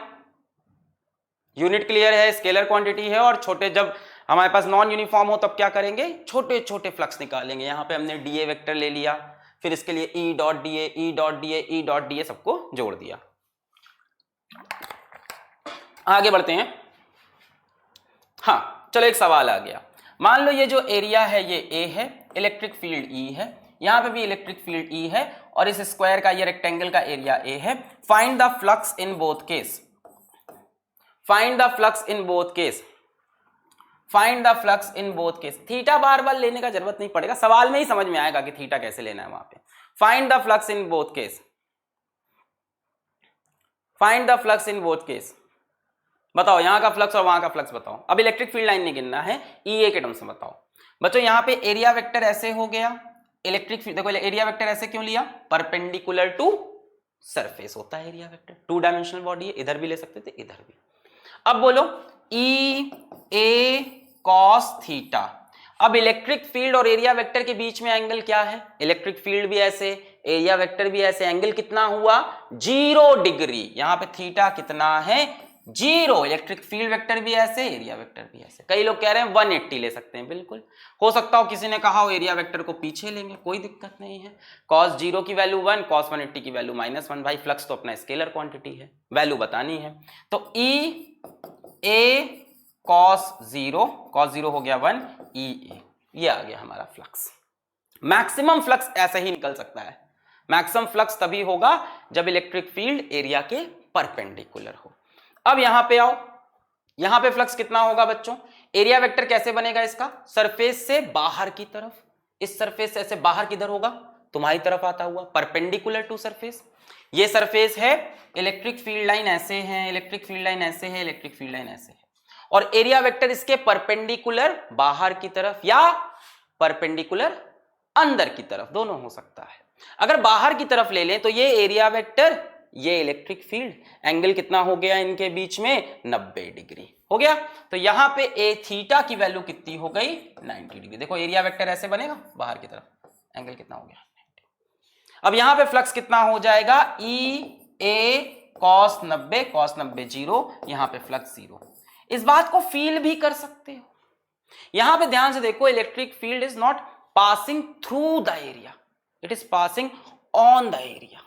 ये है सरफेस, इलेक्ट्रिक फील्ड लाइंस ऐसे जा रही हैं, ऐसे इसके ऊपर से, तो कोई भी इलेक्ट्रिक फील्ड लाइन पास नहीं कर रही इससे, इसलिए फ्लक्स कितना है 0। पिछले वाले केस में देखो क्या है, पिछले केस में सरफेस ऐसे रखा है, इलेक्ट्रिक फील्ड ऐसे जा रही है, इस वाले में ऐसे। या एरिया वेक्टर समझो, ये electric field, area vector surface के परपेंडिकुलर, एंगल कितना हो गया 90 cos 90 0। क्लियर है? तो अगर ऐसा डायग्राम दिखे तो आप मार सकते हो। और सवाल करना शुरू करते हैं। Let us start solving the numericals. Numerical करते हैं, चलो। Find electric flux through the plane circular surface of radius r। इसमें से इलेक्ट्रिक फ्लक्स निकालें सभी लोग। Find electric flux A B C D, comment करें A B C D, A B C D comment करें। 0 बोल रहे हैं कई लोग, इसमें 0 बोल रहे हैं कई लोग, 0 बोल रहे हैं कई लोग, बहुत लोग 0 बोल रहे हैं। क्या 0 सही है? बताओ। यहां पे इलेक्ट्रिक फील्ड लाइन ऐसे है, यहां से कितने एंगल पर है 30 डिग्री। ये कोई हमारे पास प्लेन सर्कुलर सरफेस है जिसका रेडियस r है। आओ पहले एरिया वेक्टर निकालते हैं। क्या एरिया वेक्टर इस सरफेस के परपेंडिकुलर ले लेंगे? क्या ये एरिया वेक्टर बना सकते हैं हम? क्या एरिया वेक्टर की वैल्यू यही होगी पाई r स्क्वायर, ठीक है, बाकी परपेंडिकुलर है, ठीक है। अब ध्यान से देखो इलेक्ट्रिक फील्ड कैसी है, ध्यान से आप देखें कि इलेक्ट्रिक फील्ड लाइन ऐसे जा रही है और एरिया वेक्टर ये रहा। भाई फ्लक्स का फॉर्मूला क्या है? फ्लक्स का फॉर्मूला है ई ए cos थीटा। थीटा की वैल्यू कितनी रख दो 30 डिग्री। ऐसे थोड़ी ना कि कौनो एंगल रख दो, ए बी सी सब है ना, सब ऑप्शन है, सब मार दो तुम। ऐसे थोड़ी ना कि कौनो एंगल रख देंगे। Theta is the angle between electric field vector and area vector. यहां पे ध्यान से देखो, ये इलेक्ट्रिक फील्ड वेक्टर, ये एरिया वेक्टर। यहां पे आपको ये एंगल 30 दे रखा था, आपको इनके बीच का एंगल चाहिए था, इनके बीच का एंगल कितना हो जाएगा 60 डिग्री। सो फ्लक्स की वैल्यू हो जाएगी ई ए कॉस 60, 30 नहीं। देखो इलेक्ट्रिक फील्ड वेक्टर सरफेस से 30 डिग्री पे है, सरफेस से। आपको एंगल किससे लेना है, area vector. Area vector surface के क्या है, परपेंडिकुलर। ई ए कॉस 60, ई को ई रखा, area pi are square, cos 60 is 1/2, E pi are square बटे हाफ। Option C. क्लियर है? आगे बढ़े, आगे बढ़े, आगे बढ़े। क्लियर है? ये एंगल, कोई भी कौनो एंगल उठा के मत चिपका देना भाई, दिमाग लगाना। एरिया वेक्टर और इलेक्ट्रिक फील्ड के बीच का, ये सरफेस से था, आपको एरिया वेक्टर, एरिया वेक्टर इसके परपेंडिकुलर। आगे बढ़े। ओके, फाइंड फ्लक्स, नया सवाल आ गया। ये बताओ, चलो फाइंड फ्लक्स, ये वाला तो सही करोगे। फाइंड फ्लक्स, और ये एंगल है 45, मैं यहां बना दे रहा हूं। ये हमारे पास एक डिस्क है, इसका रेडियस r मान लो, इलेक्ट्रिक फील्ड जा रही है ऐसे, इलेक्ट्रिक फील्ड लाइन जा रही है ऐसे, इलेक्ट्रिक फील्ड लाइन का जो यहां से एंगल बन रहा है दैट इज 45 डिग्री। अब बताओ कि फ्लक्स कितना है, सभी लोग, व्हाट इज द फ्लक्स? अब बताओ व्हाट इज द फ्लक्स, सोच के सभी लोग कमेंट करेंगे भाई। ए बी सब आ रहा है कमेंट, नहीं नहीं नहीं, एक कमेंट बताओ भाई। A D D D is the answer, B D D, Manas Mishra बोल रहे हैं डी, पीयूष यादव बोल रहे हैं ए, सबका अलग अलग ऑप्शन। कोई कह रहा है बी, परसून सिंह कह रहे हैं डी, निष्ठा शर्मा बोल रही हैं बी। कौन सही बोल रहा है? फिर क्या किया जाए, क्या किया जाए बताओ। यहां ध्यान से देखो बच्चों, एरिया वेक्टर तो ये बनेगा और इलेक्ट्रिक फील्ड तो इस प्लेन में है। एरिया वेक्टर और इलेक्ट्रिक फील्ड के बीच में एंगल 90 डिग्री है। अरे रे रे रे, ये इलेक्ट्रिक फील्ड लाइन सरफेस के ऊपर से पास कर रही है, ऐसे एकदम लेट कर इस पे जा रही है, पासिंग थ्रू द सरफेस नहीं है। या ऐसे समझ लो कि इलेक्ट्रिक फील्ड लाइन तो ऐसे है, एरिया वेक्टर तो ऐसे बनेगा, एरिया वेक्टर तो ऐसे बनेगा। इलेक्ट्रिक फील्ड लाइन और एरिया वेक्टर के बीच में कितना एंगल दिखाई पड़ रहा है, 90 डिग्री। यहां फाई की वैल्यू 90 हो जाएगी, फ्लक्स सीधा सीधा 0 हो जाएगा। Phi is equals to E A cos 90, cos 90 0। Option B is correct. बोलो आया? हाउ कैन वी नो, दिमाग लगा के, मैंने कई बार बोला है ना, दिल का खेल दिमाग से, दिल का खेल दिमाग से, दिल का खेल दिमाग से। बहुत प्यारी मूवी का डायलॉग था ये। जब दिल और दिमाग साथ में काम करते हैं तो पता नहीं चलता दिल कहाँ है और दिमाग कहाँ। तो दिल यहां भी दिखता है, दिल का खेल दिमाग से, दिल और दिमाग इतना मिल जाए पता ही ना चले। अरे सर दिल की बातें ना किया करो बस। हमको किसके गम ने मारा, हमको किसके, आगे बढ़ते हैं, गम ने मारा ये कहानी फिर सही। यहां पे एक हेमिस्फीयर रखा है हमारे पास, हेमिस्फीयर, और इलेक्ट्रिक फील्ड लाइन ऐसे जा रही है हेमिस्फीयर के थ्रू, टक टक टक टक टक टक टक। नया सवाल, एक्सक्लूसिव सवाल। यहां पे हमारे पास एक हेमिस्फीयर रखा है, यहां पे हमारे पास एक हेमिस्फीयर रखा है जिसका रेडियस r गिवन है, और इलेक्ट्रिक फील्ड लाइन ऐसे पास कर रही है। अब मुझे बताओ व्हाट इज द फ्लक्स, सुन लो ध्यान से, गलती नहीं, व्हाट इज द फ्लक्स, गलती नहीं, through the curved surface of hemisphere, through the curved surface of hemisphere, इसके कर्व्ड सरफेस से कितना फ्लक्स जा रहा, ये बताओ, बताओ भाई। 100% बी है कई लोग कह रहे हैं, और पीयूष कुमार बोल रहे हैं ए। फिर समझ नहीं आया, हाँ तो इसको सॉल्व करो। पीयूष वर्मा बोल रहे हैं बी। पिछला वाला नहीं समझ आया, क्या है यार इसमें, इसमें क्या है, इलेक्ट्रिक फील्ड लाइन ऐसे है सरफेस के ऊपर, सरफेस के अंदर से जा ही नहीं रही, फ्लक्स 0। या ऐसे समझ लो इलेक्ट्रिक फील्ड लाइंस ये है, एरिया वेक्टर ये है, इलेक्ट्रिक फील्ड लाइन ये है, एरिया वेक्टर ये, एंगल कितना है भाई 90 डिग्री। ये इलेक्ट्रिक फील्ड लाइन, ये एरिया वेक्टर, एरिया वेक्टर क्या होगा सरफेस के परपेंडिकुलर 90 डिग्री का एंगल, 90 डिग्री, cos 90 0, फ्लक्स 0। यहां पे आओ, अब बताओ फ्लक्स थ्रू कर्व्ड सरफेस, कैसे करेंगे कर्व्ड सरफेस, कैसे करेंगे curved surface. C A Soham Bhardwaj is saying A, Prajakta Kapoor is saying C, what is C half. क्यों भाई, एक बात बताओ, what is electric flux? It is the number of field lines passing through an area. एक बात बताओ, जो फील्ड लाइन इस सर्कुलर डिस्क से पास होंगी, क्या वो सारी फील्ड लाइन इस हेमीस्फीयर से भी पास होंगी? क्या वो उसके कर्व्ड सरफेस से भी पास होंगी? बच्चों, जो फील्ड लाइंस इस डिस्क को पास करके आई हैं, क्या वही फील्ड लाइंस इस कर्व्ड पार्ट को भी क्रॉस कर रही हैं? जी हां, जो फील्ड लाइन यहां घुसी है अंदर, वही तो कर्व्ड पार्ट को चीर कर बाहर निकल रही हैं। यानी जितना फ्लक्स इसके थ्रू है, उतना ही फ्लक्स कर्व्ड सरफेस के थ्रू। ये बढ़िया सवाल होते हैं, इसमें दिमाग लगाना होता है। आप हेमीस्फीयर के लिए इंटीग्रेशन वगैरह नहीं करने लग जाओगे। यहां कई लोग सोचे थे इंटीग्रेशन वगैरह करेंगे, डीए, कुछ नहीं, दिमाग। जो फ्लक्स इसमें से निकल रहा है वो इसमें से आ रहा है भाई, इसमें से जो जितनी लाइंस घुसी वो इसमें से बाहर निकली। कहने का मतलब कि इसके थ्रू जो फ्लक्स है वही कर्व्ड सरफेस के थ्रू, और इसके थ्रू निकालना बहुत आसान है भाई। इसके लिए एरिया वेक्टर ये बन गया, इलेक्ट्रिक फील्ड आपको ये दिख ही रही है, दोनों के बीच में एंगल कितना हो गया। देखो फ्लक्स, ऐसा लिख लेते हैं, flux through curved surface is equals to, है ना, curve surface C dot S, flux through curve surface is equals to flux through circular base.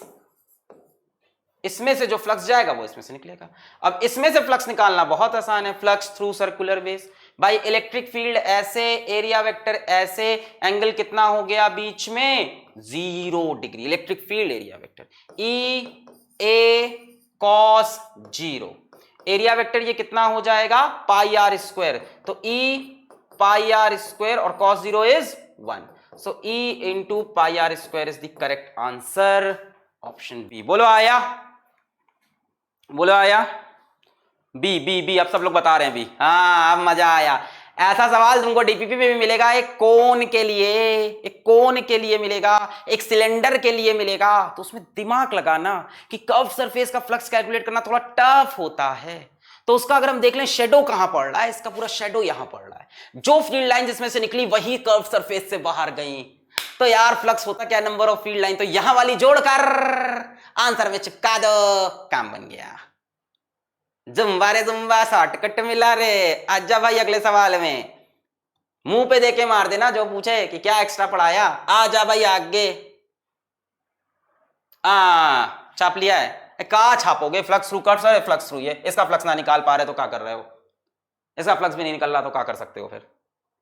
आ जाओ भाई, बढ़िया सवाल, find the flux linked with curved surface. बढ़िया सवाल लेके आए हैं, गरम गरम एकदम, कचौड़ियां छान के लाया मैं गरम गरम तेरे लिए।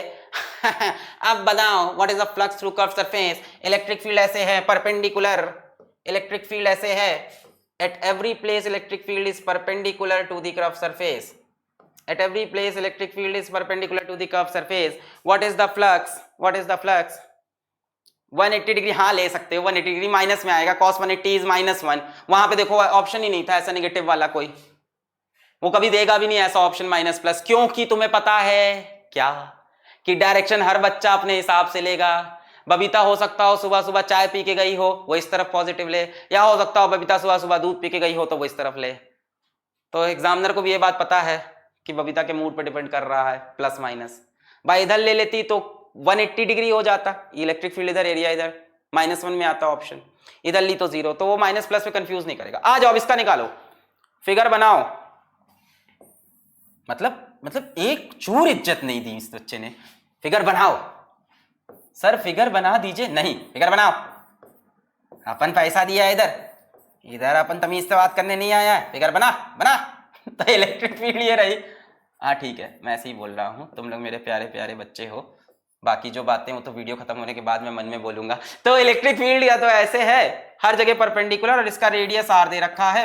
What is the flux linked with curved surface? A लोग बता रहे हैं, कई लोग सी बता रहे हैं, कई लोग आ बोल रहे हैं। What is the flux linked with curved surface? कई लोग बोल रहे हैं ए सी सी। ए बताया कई लोग ने, सी बताया कई लोग ने, और बताओ। एक बात बताओ, अब यहां पे क्या आप इसका यहां पे रिफ्लेक्शन ले सकते हो? नहीं। जो फ्लक्स इसमें से पास कर रहा है, क्या वो इसमें से पास कर रहा है? इस बार नहीं लगेगा वो कॉन्सेप्ट। क्यों नहीं लगेगा सर?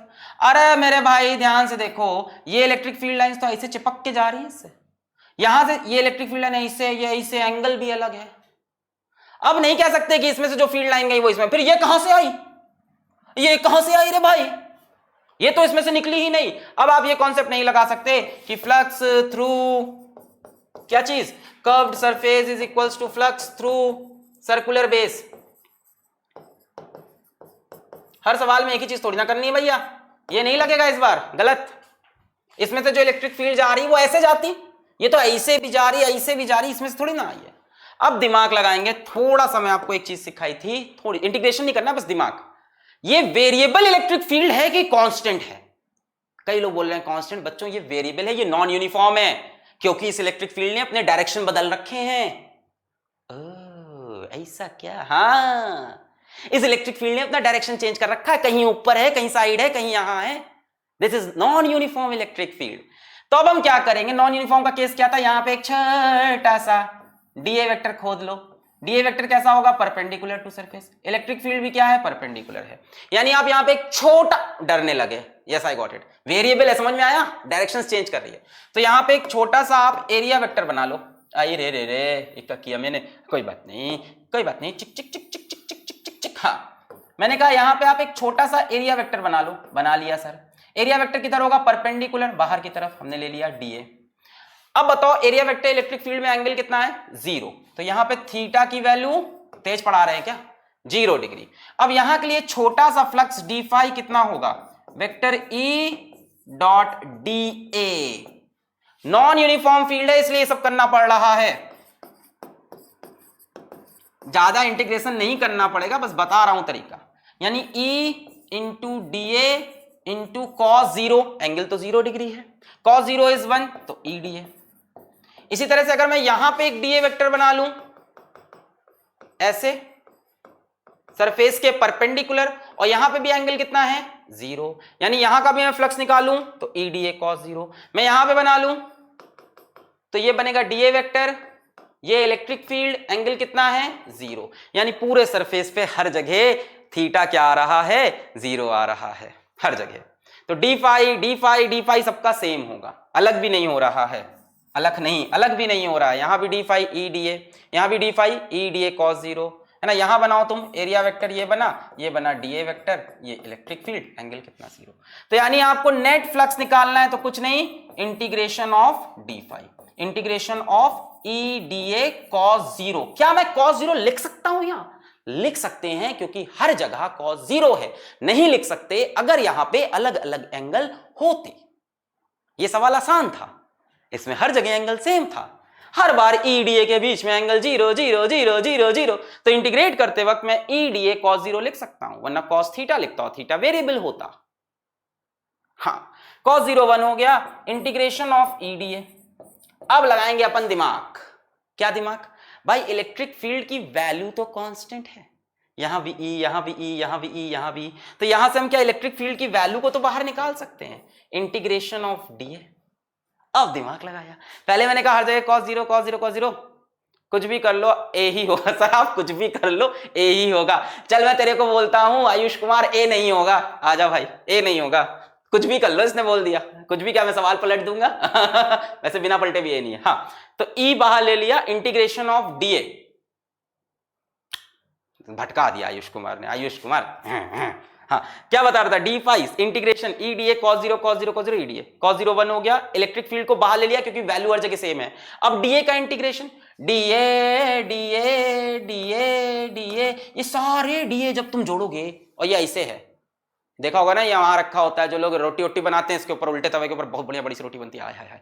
तो ये देखो ऐसा है, तो D A D A D A D A D A D A दिया दिया दिया दिया हाँ, तो D A D A D A D A जोड़ोगे तो टोटल कर्व सरफेस एरिया बन जाएगा। If you will integrate all this D A then you will get E into, ये क्या है, टोटल कर्व्ड सरफेस एरिया। और हेमीस्फीयर का total curve surface area कितना होता है ये नहीं पता तो कुआं ढूंढो करके बगल में। सर कैसी बात करो, उसमें से पानी पियो।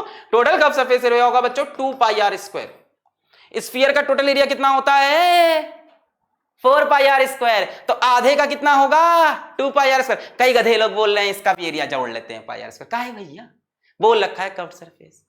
क्लियर है सर, कुछ भी है जाए सी है, अब तो यार तुम बोल ही दोगे तुम। तो E इंटू ए क्या है कर्व सरफेस, बोलो समझ में आया। ई डी ए, तो ई डॉट डी ए पहले चाहो तो लिखो, फिर E D A cos theta, हर जगह थीटा भी सेम आ रहा है, हर जगह कॉस 0 बाहर, फिर कॉस 0 1, फिर इलेक्ट्रिक फील्ड बाहर ले लिया क्योंकि हर जगह वैल्यू ई है, फिर डी ए सबको जोड़ा तो पूरा कर्व सरफेस एरिया आ गया। हेमीस्फीयर का पूरा कर्व सरफेस एरिया होता है 2 पाई आर स्क्वायर, खत्म कहानी। Phi is equals to E into total curve surface area 2 pi are square. कहां गया वो, कौन था, कुछ भी कर लो ये होगा। आ जाओ भाई, चलें आगे बढ़े, क्लियर है इतना। Let's proceed forward.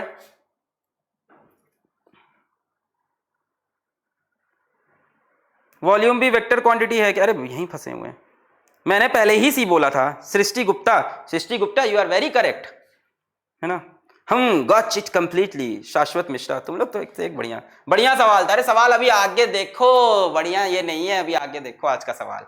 क्लियर है ये, चलें आगे बढ़ें। चलो अब ये करके दिखाओ, और ये करके दिखाओ। बहुत बढ़िया सवाल है, मैं आपको दे रहा हूं, ये मैं सॉल्व भी करूंगा एक्चुअल बोलूं तो, सही बोलूं तो। मान लो हमसे बोलता है कि कोई इलेक्ट्रिक फील्ड हमें गिवन है, ये वेक्टर फॉर्म में करना पड़ेगा। अभी तक ई ए कॉस थीटा लगा दे रहे थे, बट फ्लक्स का जो एक्चुअल फॉर्मूला है बच्चों, वो फ्लक्स का फॉर्मूला क्या है, वेक्टर ई डॉट वेक्टर ए। भले ही फ्लक्स खुद स्केलर है पर वेक्टर ई डॉट, तो ये वेक्टर वाला सवाल आया है, डॉट प्रोडक्ट करना पड़ेगा अपनी को और क्रॉस भी करना पड़ेगा, मैं तुम्हें ये भी बता दूं। फूटी मेरी किस्मत सर, 11th में मैं पड़ गया था बबीता के चक्कर में। बबीता मुझको मिली भी नहीं सर, और ऐसा है ना, बबीता को सुरेश पसंद था ना, तो सुरेश के साथ चली गई। हाँ चलो भाई चलो। हाँ सवाल क्या है, एक इलेक्ट्रिक फील्ड है, कितनी 4i कैप, अरे बाप रे बाप, वेक्टर फॉर्म में दे रखा है, plus 3j cap minus 2k cap, और हमारे पास एक स्क्वायर है जिसकी साइड है 2√2 मीटर। अब वो देखो स्क्वायर कैसे रखा है, ध्यान देना, ऐसे रखा है। ये एक स्क्वायर है जिसकी साइड a है, and where a is equals to दे रखा है शायद 2√2 मीटर, और ये स्क्वायर यहां से 45 डिग्री की एंगल पर है। इलेक्ट्रिक फील्ड की वैल्यू ये है, स्क्वायर की साइड का नाम दे दूं, चलो ए बी सी, या चेंज कर लेते हैं नाम, थोड़ा तुमको आसानी हो जाएगी। टक टक टक टक टक टक टक टक टक, मान लो मैं साइड का नाम यहां से कर दूं, A B C D, find the flux in SI unit. अब बताओ, मैं नहीं कर रहा इसको, मैं करूंगा ही नहीं, मैं तो सॉल्व ही नहीं कर रहा, तुम बताओ। No I am not doing this, तुम बताओ, बोलो भाई, जो मर्जी हो, आंसर डी है।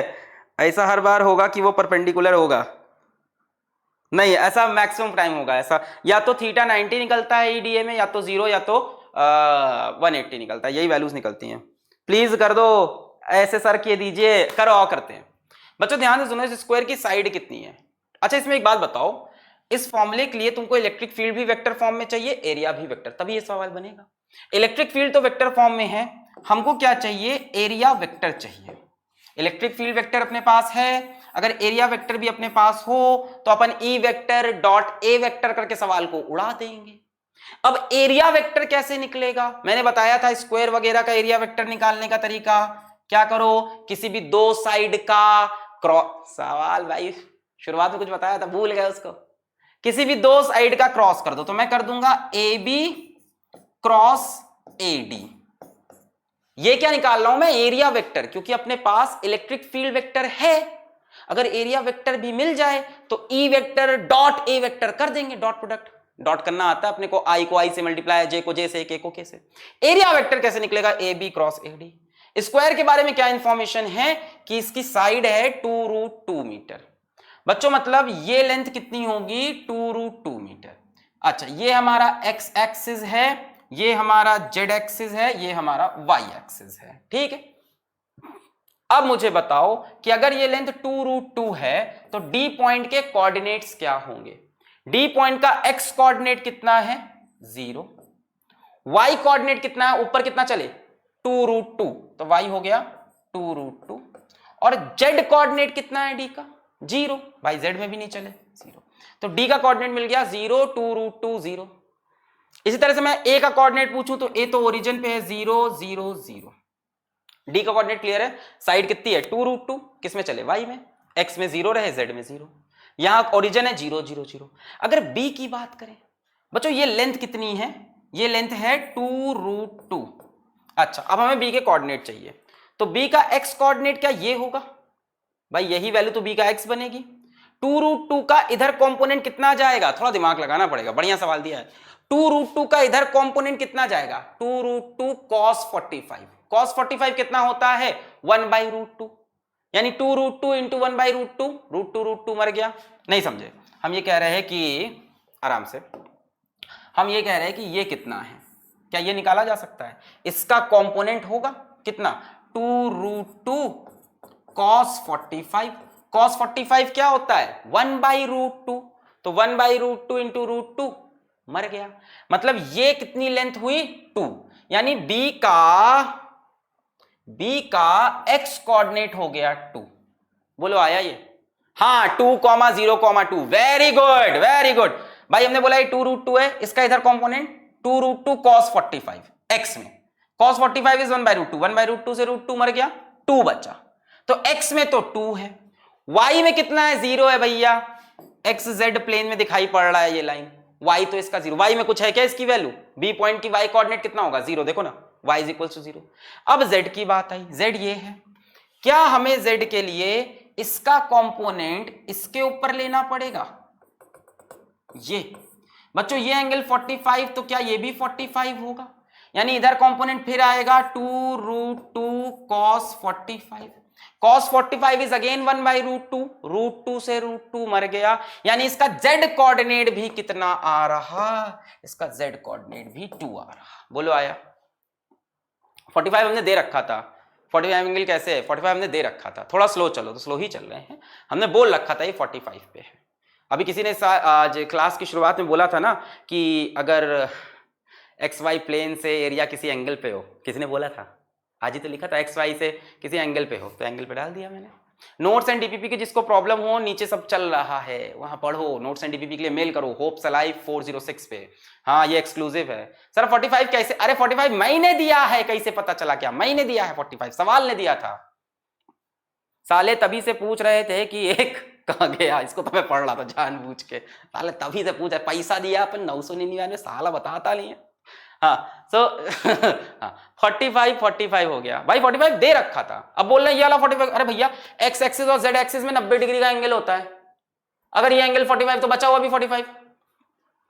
नोट करने का टाइम दे, हाँ लो करो, पूछ बता दो या बता दो, नहीं जा रहा है क्या आपसे, अरे सर बताओ ना, मुझे समझ नहीं आ रहा है, अरे बताना यार प्लीज सर, एरिया वेक्टर कैसे लेंगे, समझ नहीं, पहला बेटा तुम लेक्चर शुरुआत से देखो ना बच्चा, फिर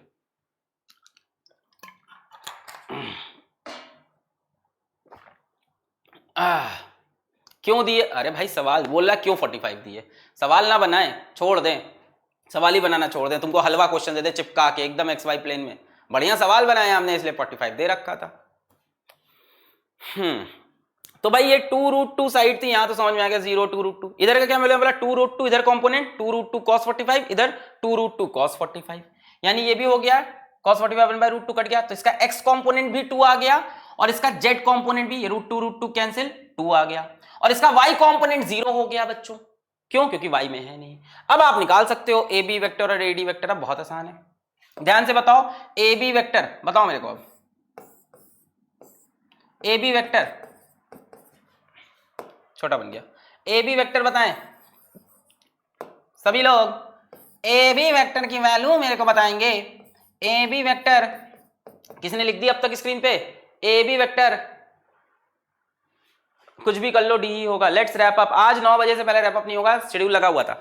ए बी वेक्टर बच्चों, ए बी वेक्टर होगा, देखो ये माइनस ये ऐसी तो निकलता है, ये रहा ए 0 0 0, ये रहा बी, तो कैसे निकलता है वेक्टर? ये माइनस ये, तो 2 में से 0 गया 2 किस डायरेक्शन में? आई कैप। 0 में से 0 गया 0 जे कैप, लिखना चाहो तो लिख लो 0 जे कैप, प्लस 2 में से 0 गया 2 के कैप, ये मिल गया ए बी वेक्टर। फिर आओ ए डी वेक्टर निकालें, कैसे निकलेगा ए डी वेक्टर? 0 में से 0 माइनस किया 0 आई कैप, 2√2 में से 0 माइनस किया 2√2 जे कैप, और 0 में से 0 माइनस किया 0 के कैप। बोलो समझ में आया? बोलो समझ में आया? 2 I cap plus 2 K cap इसका हो गया, और इसका ये हो जाएगा 2√2 जे कैप। भाई मैंने कोऑर्डिनेट्स बता दिए हैं। अब मैंने बोला ये वेक्टर क्या होगा, इसमें से ये माइनस, इसमें से ये माइनस, इसमें से minus, 2 minus 0 2 I cap, 0 minus 0 0 J cap, 2 minus 0 2 K cap. इसके लिए मैंने बोला 0 minus 0 0 I cap, 2√2 minus 0 2√2 J cap, 0 minus 0 0 K cap, मिल गया। अब cross product A B cross A D, A B कितना है 2 I cap plus 2 K cap, और ए डी कितना है, ये तो 0 हो गए, 2√2 जे कैप। अब क्रॉस करना है, क्रॉस करने के लिए क्या करना है, ये बना लो, याद है आई जे के, ये बना लो। क्रॉस करने के लिए क्या करना है, आई क्रॉस जे चलोगे तो के आ जाएगा, जे क्रॉस के चलोगे तो आई आ जाएगा, के क्रॉस आई चलोगे तो जे आ जाएगा। ठीक है, क्रॉस प्रोडक्ट करने का तरीका हम लोग पहले भी सीख चुके हैं। आई जे के, आई क्रॉस जे करेंगे तो के आएगा, जे क्रॉस के करेंगे तो आई आएगा, के क्रॉस आई करेंगे तो जे आएगा। जब भी आप ऐसे चलोगे तो अगला टर्म आ जाएगा, आई क्रॉस जे से के, जे क्रॉस के से आई, के क्रॉस आई से जे। और जब भी उल्टा चलोगे इसमें तो माइनस लग जाएगा।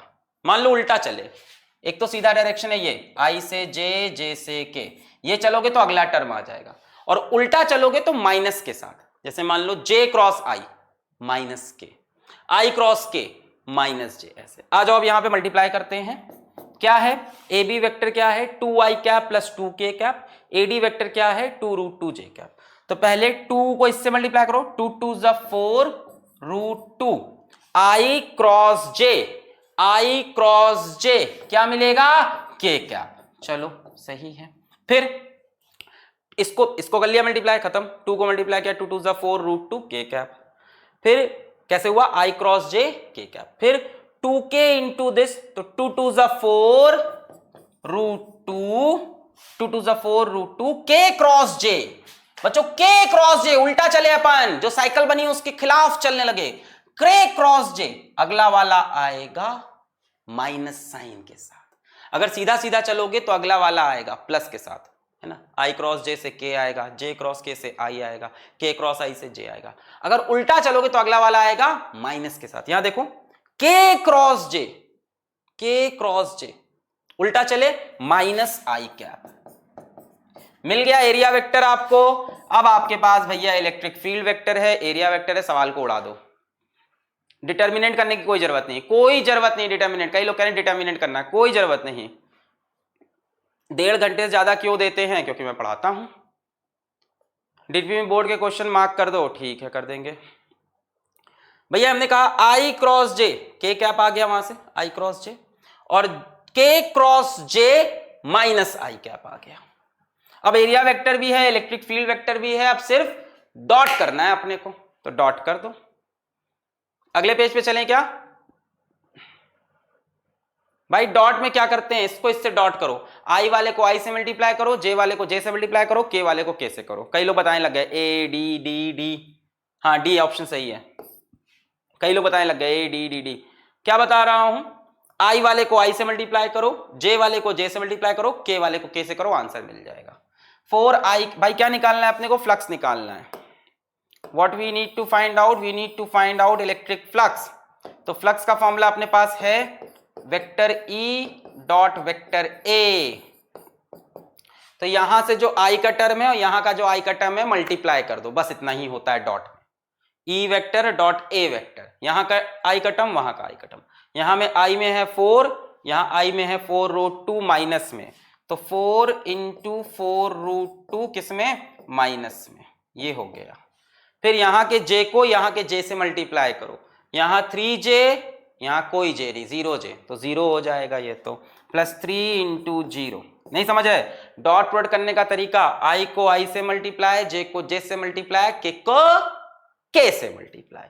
तो 4i को 4 रूट 2 माइनस आई से मल्टीप्लाई किया, तो 4 4 दा 16 रूट 2, ये हो गया माइनस में, जे को जे है नहीं 0, माइनस 2k को यहां के पकड़ो, कहां है, ये रहा, तो -2 इंटू 4 रूट 2, -2 इंटू 4 रूट 2, बस जोड़ लो, 4 चौके 16 रूट 2 माइनस में, 2 चौके 8 माइनस 8 रूट 2, 16 रूट 2 8 रूट 2, कितना हो गया 24 रूट 2, कितना हो गया 24 रूट 2 माइनस में। माइनस प्लस का मैंने बोला फर्क नहीं पड़ेगा क्योंकि ऑप्शन में वो तुमको कंफ्यूज नहीं करेगा।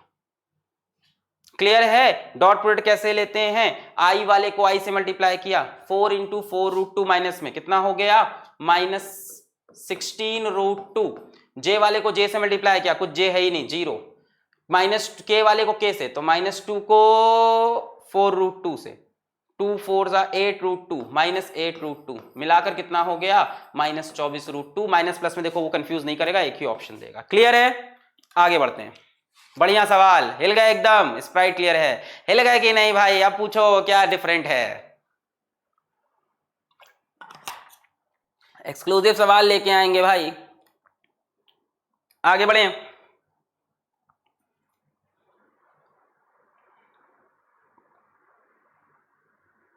आगे बढ़ा जाए, चलो मजा आ गया, बहुत बढ़िया, यस सर क्लियर, बहुत बढ़िया, नाम वाम नहीं लूंगा किसी का। चले आगे बढ़े, गलत है, काहे गलत है सर, 2 रूट 2 माइनस आएगा ऐड में, कहां पे 2 रूट 2 माइनस आएगा, आज तो मजा आ गया सर, भूख लग रही है, अब क्या मैं यहाँ पे भंडारा भी करा दूं।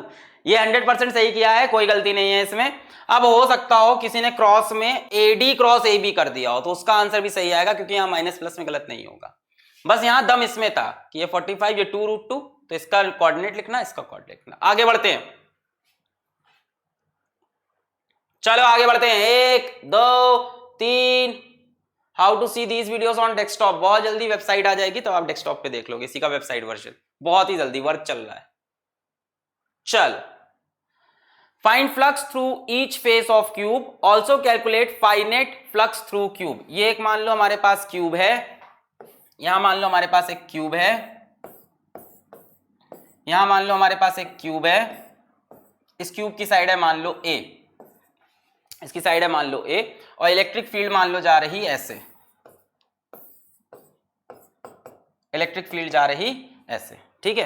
अब हमसे कहा है find flux through each face of the cube, हर एक फेस से फ्लक्स निकालना है, ठीक है। तो फेसेस का नाम दे देते हैं, आओ, face number 1, face number 2, face number 3, face number 4, सामने वाले फेस को बोला 5, पीछे वाले फेस को बोला 6, नीचे वाले फेस को बोल दें 7, कौन रह गया 1, एक पीछे वाला रह गया, रुको, यहां पे हमसे बोला है flux through each face of the cube, चलो ऐसे ही कर देते हैं, flux through each face of the cube, आ जाओ नंबरिंग करने की जरूरत नहीं, ये इलेक्ट्रिक फील्ड है, flux through each face of the cube, और क्यूब की साइड ले लो A। चलो एक एक फेस को डील करते हैं। सबसे पहले मान लो इसमें flux through each face of the cube, मान लो मैंने ये फेस पकड़ लिया, इसका एरिया वेक्टर कैसे बनेगा, अंदर की बाहर। अब ये 3D ऑब्जेक्ट है तो एरिया वेक्टर किधर बनेगा, बाहर की तरफ। अब ये गलती नहीं, ये रहा एरिया वेक्टर, और इलेक्ट्रिक फील्ड किधर जा रही, अंदर की तरफ, ऐसे। यहां पे एंगल कितना हो गया इनके बीच में, 180 डिग्री। तो इसको अगर हम फर्स्ट फेज कह दें तो flux through first face is equals to E A cos 180। बोलो आया भाई। इस फेज की अगर हम बात करें तो इसके लिए एरिया वेक्टर कैसा आएगा, आउटवर्ड नॉर्मल। और इलेक्ट्रिक फील्ड कैसे जा रही, ऐसे ऐसे ऐसे। एंगल कितना है, 90। कॉस 180 इज -1, तो माइनस ई ए, पहले फेज से माइनस ई ए। अब मैं बात कर लूं इस फेज की, इस फेज की बात करूं आपसे बच्चों। इस फेज के लिए एरिया वेक्टर कैसा बनेगा, इस फेज के लिए एरिया वेक्टर क्या ऐसा बनेगा, इलेक्ट्रिक फील्ड क्या ऐसे है। इस बार एंगल कितना हो गया इनके बीच में, 0 डिग्री दिख रहा है। ये वाले फेज की जब हम बात करेंगे तो बच्चों एरिया वेक्टर बाहर की तरफ लेंगे, आउटवर्ड नॉर्मल लेंगे बाहर की तरफ, इलेक्ट्रिक फील्ड इधर है। तो इस फेज को अगर मैं सेकंड फेज कह दूं तो इसका फ्लक्स कितना हो जाएगा, ई ए कॉस 0। बोला सही है, इलेक्ट्रिक फील्ड भी इधर, एरिया वेक्टर भी इधर, एंगल कितना, 0, ई ए कॉस 0। तो कॉस 0 इज 1, कितना आया, ई ए। तो इसका आया माइनस ई ए, इसका आया प्लस ई ए, बाकी सभी का 0। सोचना हो तो सोच लो, बाकी सभी का 0 आएगा, सभी का। चलो बात करते हैं इस फेज की। इस फेज के लिए बच्चों एरिया वेक्टर क्या ऐसे बनेगा, आउटवर्ड नॉर्मल, और इलेक्ट्रिक फील्ड ऐसे है।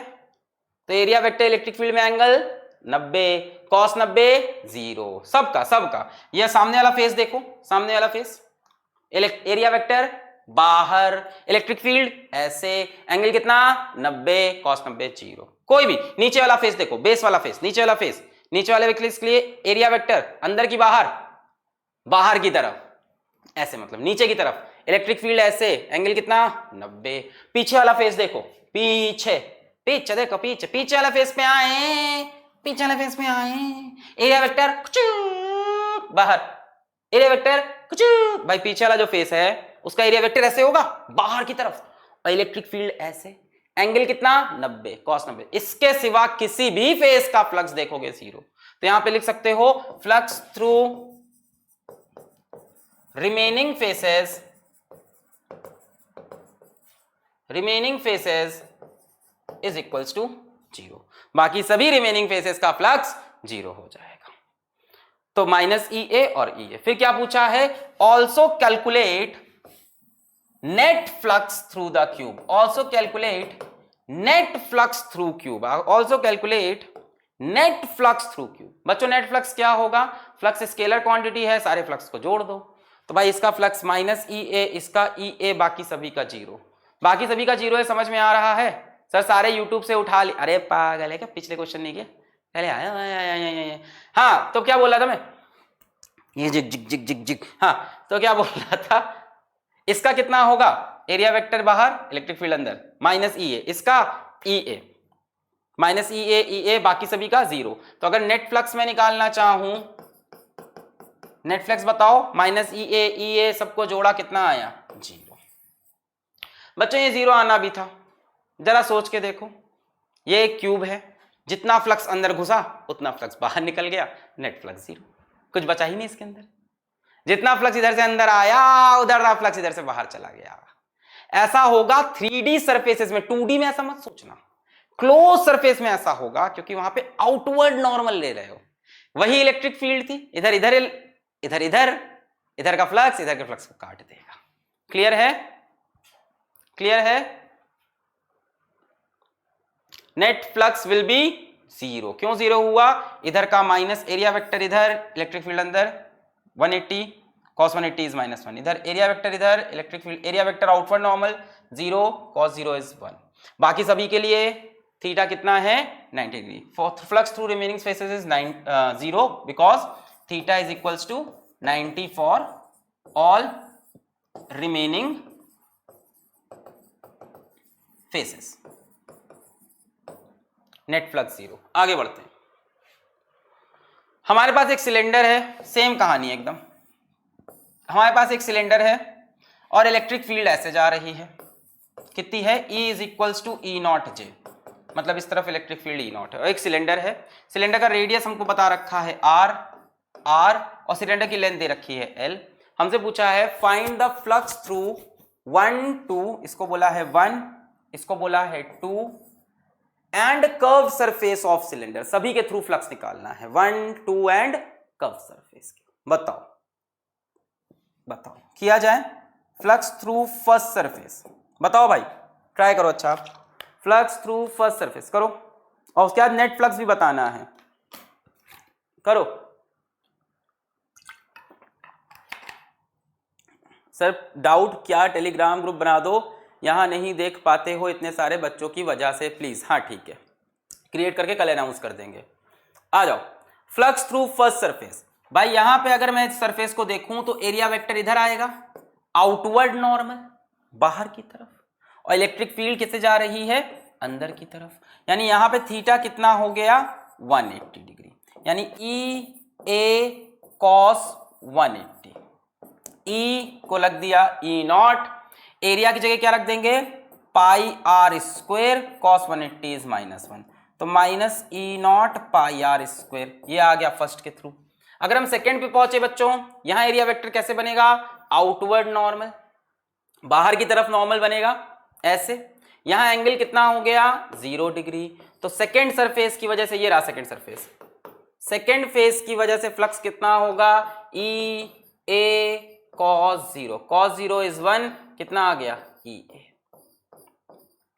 फिर बात आई कर्व्ड सरफेस की। अब कर्व सरफेस में सोचो बच्चों, इलेक्ट्रिक फील्ड तो ऐसे है, एरिया वेक्टर क्या होगा सरफेस के परपेंडिकुलर, कहीं पे भी पूरे कर्व सरफेस में, पूरे कर्व सरफेस सिलेंडर के एरिया वेक्टर ऐसे, यहां पे ऐसे, यहां पे ऐसे, यहां पे ऐसे, हर जगह सरफेस के परपेंडिकुलर। और इलेक्ट्रिक फील्ड तो ऐसे दौड़ रही है, इलेक्ट्रिक फील्ड तो ऐसे दौड़ रही है, इलेक्ट्रिक फील्ड तो ऐसे, और एरिया वेक्टर ऐसे बाहर बाहर बाहर। यानी एरिया वेक्टर कर्व्ड सरफेस के लिए, for curved surface, for curved surface area vector is perpendicular to electric field always, यानी थीटा की value 90 degree, cos 90 0, flux through curved surface is 0, flux through curved surface is 0। नहीं आया, हाँ एक ई ए, एक ई ए, एक 0, ये 0 क्यों 0, क्योंकि आप देखो कर्व सरफेस के लिए एरिया वेक्टर ऐसे, एरिया वेक्टर ऐसे, एरिया वेक्टर ऐसे, एरिया वेक्टर ऐसे, परपेंडिकुलर टू सरफेस है, ऐसे ऐसे ऐसे। और इलेक्ट्रिक फील्ड ये जा रही है, एरिया वेक्टर ये, बताओ एंगल कितना 90, इलेक्ट्रिक फील्ड ये जा रही है, एरिया वेक्टर ये 90, इलेक्ट्रिक फील्ड ये जा रही है, एरिया वेक्टर ये 90। भाई यहां पे एरिया वेक्टर ऐसे, यहां पे एरिया वेक्टर ऐसे, यहां पे एरिया वेक्टर ऐसे बाहर निकलता हुआ ऐसे सरफेस से, देखो ये सिलेंडर है ना, एरिया वेक्टर ऐसे, इलेक्ट्रिक फील्ड ऐसे, एंगल कितना है 90, तो कर्व सरफेस से 0। अब आपसे पूछा यहां पे कितना हो जाएगा बच्चों ई ए, ई नॉट, एरिया कितना pi are square, flux through second surface. अब आपसे पूछा है also calculate net flux through cylinder, also calculate net flux through cylinder, also calculate net flux through cylinder. तो नेट फ्लक्स कितना हो जाएगा सभी लोग बताओ, कितना हो जाएगा सभी लोग बताएं, what will be the net flux through the cylinder, सभी लोग बताएंगे। नेट फ्लक्स इज 0, एकदम सही, नेट फ्लक्स 0, नेट फ्लक्स 0, एकदम सही बात। So phi net will again be 0, जोड़ के देख लो, इसका नेगेटिव, इसका पॉजिटिव, इसका 0। बात देखो फिर वही थी कि एक क्लोज सरफेस को रख दिया आपने यूनिफॉर्म इलेक्ट्रिक फील्ड के अंदर, याद रखना किसमें रखा, यूनिफॉर्म इलेक्ट्रिक फील्ड के अंदर एक क्लोज सरफेस रख दिया, जितना फ्लक्स इधर से घुसा उतना फ्लक्स इधर से निकल गया, नेट फ्लक्स 0 आ गया। अगर आप यूनिफॉर्म इलेक्ट्रिक फील्ड, यूनिफॉर्म जरूरी है, यूनिफॉर्म क्यों जरूरी है कि यहां पे जितना नेगेटिव फ्लक्स बने यहां उतना पॉजिटिव। अभी मान लो ई की वैल्यू डिफरेंट डिफरेंट हो, यहां ई की वैल्यू ई नॉट हो, यहां ई की वैल्यू 2 ई नॉट हो, तब कैंसिल नहीं होगा। तो यूनिफॉर्म इलेक्ट्रिक फील्ड में अगर कोई आपने क्लोज सरफेस, कोई 3D ऑब्जेक्ट रख दिया है तो नेट फ्लक्स हमेशा 0 होगा। चाहे इसके पहले क्यूब वाला सवाल था, जितना फ्लक्स इधर से घुसा उतना निकला, यूनिफॉर्म थी इलेक्ट्रिक फील्ड। देखो यहां पे ई नॉट दी है, यहां पे भी electric field E not, E not, जहां पे जितनी नेगेटिव यहां पे उतना पॉजिटिव। भाई एरिया वेक्टर बाहर, इसका इधर, इसका इधर, और इलेक्ट्रिक फील्ड यूनिफॉर्म है। सेम कहानी यहां पे हो गई। अगर आप यूनिफॉर्म इलेक्ट्रिक फील्ड के अंदर कोई क्लोज सरफेस या 3D ऑब्जेक्ट रख दोगे तो नेट फ्लक्स 0 आएगा। Net flux through any close surface, net flux through any close surface 3D in a uniform electric field is always 0। याद रखेंगे, net flux through any close surface, net flux through any close surface या 3D in a uniform electric field is always 0। Clear है? Clear है? अगर आपके पास कोई close surface है, चाहे क्यूब हो, चाहे आपका सिलेंडर हो, चाहे आपका स्फीयर हो, अगर वो यूनिफॉर्म इलेक्ट्रिक फील्ड में रखा है, आज के लिए बस इतना ही, बस थोड़ा सा और है, थोड़ा सा, जाते हो तो चले जाना, एक आखिरी सलाम लेते जाना, है ना। अगर कोई क्लोज सरफेस है और यूनिफॉर्म इलेक्ट्रिक फील्ड में रखा है, देखो लिखा है in a uniform electric field then net flux is always 0। अब इसी कॉन्सेप्ट को लगाकर देख सवाल आ गया। अब इसके बारे में कुछ नहीं पता है, हमें बोला यहाँ पे एक स्फीयर है, हम बोले ठीक है। इन्होंने बोला स्फीयर का रेडियस r है, हम बोले ठीक है। इन्होंने बोला इलेक्ट्रिक फील्ड ऊपर की तरफ है और यूनिफॉर्म है। E को इन्होंने बोल दिया E not J cap, J cap क्योंकि y डायरेक्शन में। अब इन्होंने बोला what is the net flux through sphere. अब बच्चा सोच रहा है क्या करे भैया, इंटीग्रेट करें, क्या करें, एरिया वेक्टर dA करके देखें तो करे क्या, क्योंकि एंगल लगातार चेंज हो रहा है। इलेक्ट्रिक फील्ड तो सेम डायरेक्शन है, पर यहाँ का एरिया वेक्टर ऐसे बनेगा, यहाँ का एरिया वेक्टर ऐसे, यहाँ का ऐसे। अरे भैया क्या करें सर, dA लें का? कुछ नहीं, अपन कंसेप्ट लगाएंगे। कुछ नहीं, ये सब नहीं करना है। dA देखो ना, एरिया वेक्टर लगातार बदल रहा है। What is the net flux through sphere? Upon concept लगाएंगे, क्या पढ़ा आपने? Net flux through any close surface 3D in a uniform electric field is always 0। यहां पे यूनिफॉर्म इलेक्ट्रिक फील्ड है, यहां पे क्लोज 3D सरफेस है, सीधा आंसर लिख दोगे नेट फ्लक्स इज 0। रीजन क्या होगा? जितना फ्लक्स इधर से घुसा उतना फ्लक्स इधर से बाहर निकल गया, खत्म। जितनी फील्ड लाइन इधर से घुसी उतनी निकल गई। जब इधर से घुसेंगी तो एरिया वेक्टर नीचे होगा, जब वहां से निकलेंगी तो एरिया वेक्टर साथ में होगा। ये फ्लक्स नेगेटिव, ये फ्लक्स पॉजिटिव। भाई यहाँ एरिया वेक्टर ऐसे, फील्ड लाइन भी ऐसे, फ्लक्स पॉजिटिव। यहाँ एरिया वेक्टर ऐसे, फील्ड लाइन ऐसे, यहाँ पे एरिया वेक्टर नीचे, फील्ड लाइन ऐसे, नेगेटिव फ्लक्स। यहाँ एरिया वेक्टर इलेक्ट्रिक फील्ड साथ में, positive flux, net flux 0।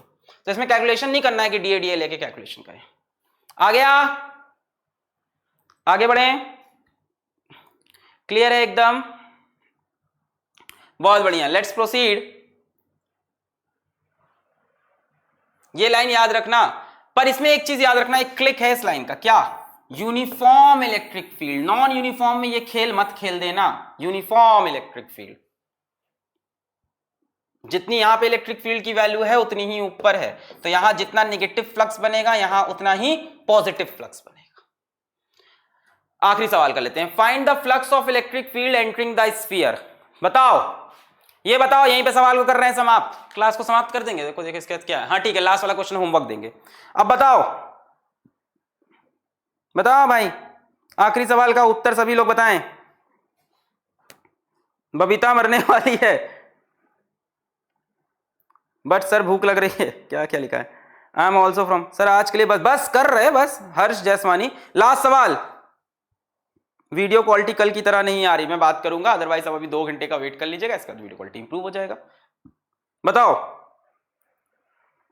This is the part which I can not understand. हाँ बताओ। बोर्ड में डायरेक्ट 0 लिख देंगे। हाँ, बोर्ड में आप डायरेक्ट 0 लिख दोगे, बिल्कुल, बोर्ड में आप डायरेक्ट 0 लिख दोगे। और रीजन क्या दोगे? That in a uniform electric field flux through a closed surface is always 0 because the amount of flux entering is equals to amount of flux leaving. क्या? In a uniform electric field, flux through a closed surface is always 0 because the amount of flux entering is equal to amount of flux leaving. ये वाला बता दो। सवाल क्या है कि हमारे पास एक स्फीयर है, इलेक्ट्रिक फील्ड वेक्टर ऐसे ही है, E is equals to E not J cap, electric field ऊपर की तरफ। हमसे पूछ रहा है find the amount of flux entering the surface. 0 0 D D C C 0 0 और बताओ बताओ सी सी ए कलरफुल रखा करिए बोर्ड को। वाह वाह वाह वाह वाह बेटा वाह, तुम तो बहुत बढ़िया जेई में जाओगे, आईटी कॉलेज में जाओगे, बहुत बढ़िया कलरफुल। भोजपुरी सी सी बबीता कौन है कोई स्पेशल? अब बताओ इसमें क्या करोगे, इसमें बहुत सिंपल है। इसमें बोला है find the flux entering the sphere. यहां इन्होंने आपसे नेट फ्लक्स नहीं पूछ रखा, इन्होंने पूछा है अंदर कितना फ्लक्स आया, जितना अंदर आया उतना बाहर जाएगा, पर अंदर कितना आया कैसे निकालें सर? यहां पे एरिया वेक्टर डीए डीए करना पड़ेगा क्या मेरे को? सर कैसे पता चलेगा कितना फ्लक्स आया? कैसे पता चलेगा सर कितना फ्लक्स आया? क्या यहाँ पे डीए डीए करें? कुछ नहीं। एक बात बताओ, जितनी फील्ड लाइंस आएंगी क्या सब इस डिस्क से पास होके जाएंगी? ये स्फीयर है, जितनी भी फील्ड लाइन आई सब क्या इस डिस्क से पास होकर ही ऊपर जाएंगी? जितनी फील्ड लाइन इस स्फीयर में यहां से एंटर की सब क्या इस डिस्क के थ्रू ही होकर जाएंगी? ये जो डिस्क बना ली है, it's the time to disco, it's the time to disco, ये क्वेश्चन करो और खिसको। ये देखो जितनी भी इलेक्ट्रिक फील्ड लाइन तुम स्फीयर में डाल रहे हो सब इस डिस्क के थ्रू होते हुए इतनी जा रही हैं। यानी अगर हम डिस्क के थ्रू फ्लक्स निकाल लें तो वही हमारा स्फीयर में आता हुआ फ्लक्स है और वही जाता हुआ भी है। So flux entering sphere is definitely equal to flux passing through disc. अब डिस्क से कितना फ्लक्स पास कर रहा है? E not E not E not. Area vector क्या ऐसे बनेगा? क्या एरिया वेक्टर ऐसे बन जाएगा यहां पे ए, और इलेक्ट्रिक फील्ड भी क्या इसी के डायरेक्शन में है? यस। तो क्या यहां पे थीटा की वैल्यू 0 हो जाएगी? थीटा की वैल्यू 0 हो जाएगी, ई भी इधर, एरिया वेक्टर भी इधर। So flux through disc, disc के लिए बात कर रहा हूं मैं, डिस्क के लिए बात कर रहा हूं। ये इलेक्ट्रिक फील्ड, ये एरिया वेक्टर, एरिया कितना है पाई आर स्क्वायर, एंगल कितना है 0 डिग्री। खत्म सवाल। कितना हो गया? ई ए कॉस 0, कॉस 0 1, ई की जगह ई नॉट, ए की जगह पाई आर स्क्वायर।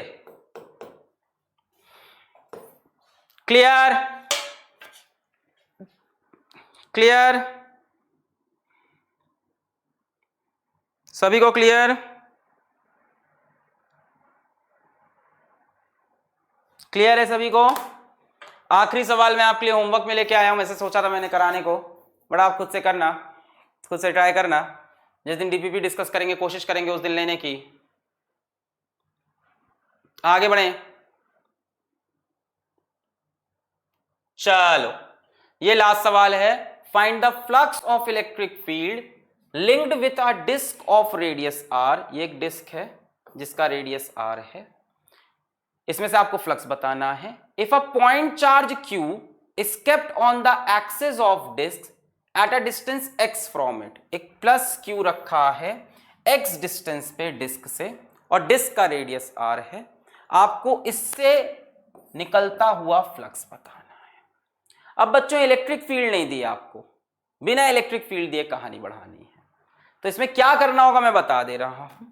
प्लस Q की वजह से देखो यहां पे इलेक्ट्रिक फील्ड बनेगी, बिल्कुल बनेगी। प्लस Q की वजह से यहाँ पे इलेक्ट्रिक फील्ड बनेगी। मान लो डिस्टेंस R है तो इलेक्ट्रिक फील्ड बनेगी KQ/R²।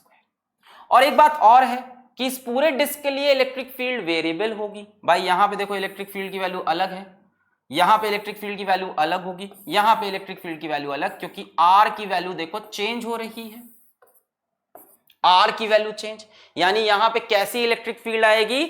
Non uniform. तो ये सवाल भी किसका है? Non uniform electric field. यहां पे इलेक्ट्रिक फील्ड लाइंस बना के नहीं दी, एक प्लस Q की वजह से इलेक्ट्रिक फील्ड लाइन ये बनेगी, इस डिस्क के अंदर से निकलेंगी, प्लस Q से निकली और डिस्क के अंदर से गई, यहां से निकली ऐसे, और इलेक्ट्रिक फील्ड चेंज हो रही है लगातार। सर प्लीज करा दो ये क्वेश्चन, यूट्यूब वाला क्वेश्चन है, ये सवाल तो बढ़िया है। अब बताओ करें कैसा? इसमें कोई एंगल थीटा वीटा नहीं है, कई लोग भी थीटा में आंसर दे रहे थे। यूनिफॉर्म इलेक्ट्रिक का रीजन बता, क्योंकि इलेक्ट्रिक फील्ड 0 होगी। बाय सर्कल मिलते हैं। हाँ जाओ बताओ भाई, जाओ जाओ। तो बताओ इसकी वजह से यहाँ इलेक्ट्रिक फील्ड अलग होगी, यहाँ अलग होगी, हर जगह इलेक्ट्रिक फील्ड अलग अलग नहीं हो जाएगी, डिफरेंट डिफरेंट नहीं हो जाएगी, क्योंकि ये आर डिस्टेंस अलग, ये आर डिस्टेंस अलग, ये अलग।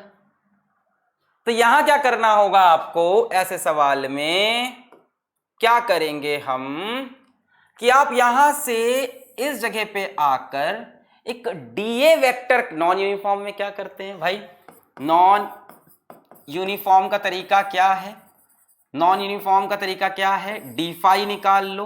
कैसे, ई डॉट डीए से। तो आप यहां से आर डिस्टेंस पे आके एक डीए वेक्टर काटो। अब बच्चों यहां पे एलिमेंट चूज करना बड़ा इंपॉर्टेंट है, ये मैं क्लास 11 से आपको पढ़ाते आ रहा हूं सेंटर ऑफ मास वगैरह में, कि डिस्क का जो एलिमेंट होता है वो होता है रिंग। तो यहां पे जो एलिमेंट चूज करोगे डीए, वो होगी एक रिंग, ये रहा डीए। यहां से मान लो y डिस्टेंस पे आपने dy थिकनेस की एक रिंग ले ली।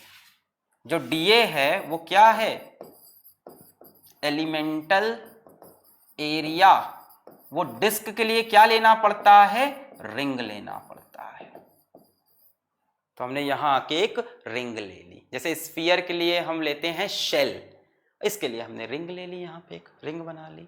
अब इसका एरिया वेक्टर ऐसे होगा, रिंग का एरिया वेक्टर कई लोग पूछ रहे थे डीए, और यहां पे आके क्यू की वजह से इलेक्ट्रिक फील्ड ऐसे होगी E, let this angle be theta, इस एंगल को भी थीटा। अब लगाओ दिमाग, और क्या, यहां तक मैंने आपको हेल्प कर दिया, अब लगाओ इसको दिमाग। तो इसको हम लोग करेंगे जितने डीपीपी वगैरह सॉल्व करेंगे, ऐसे करना है इसको।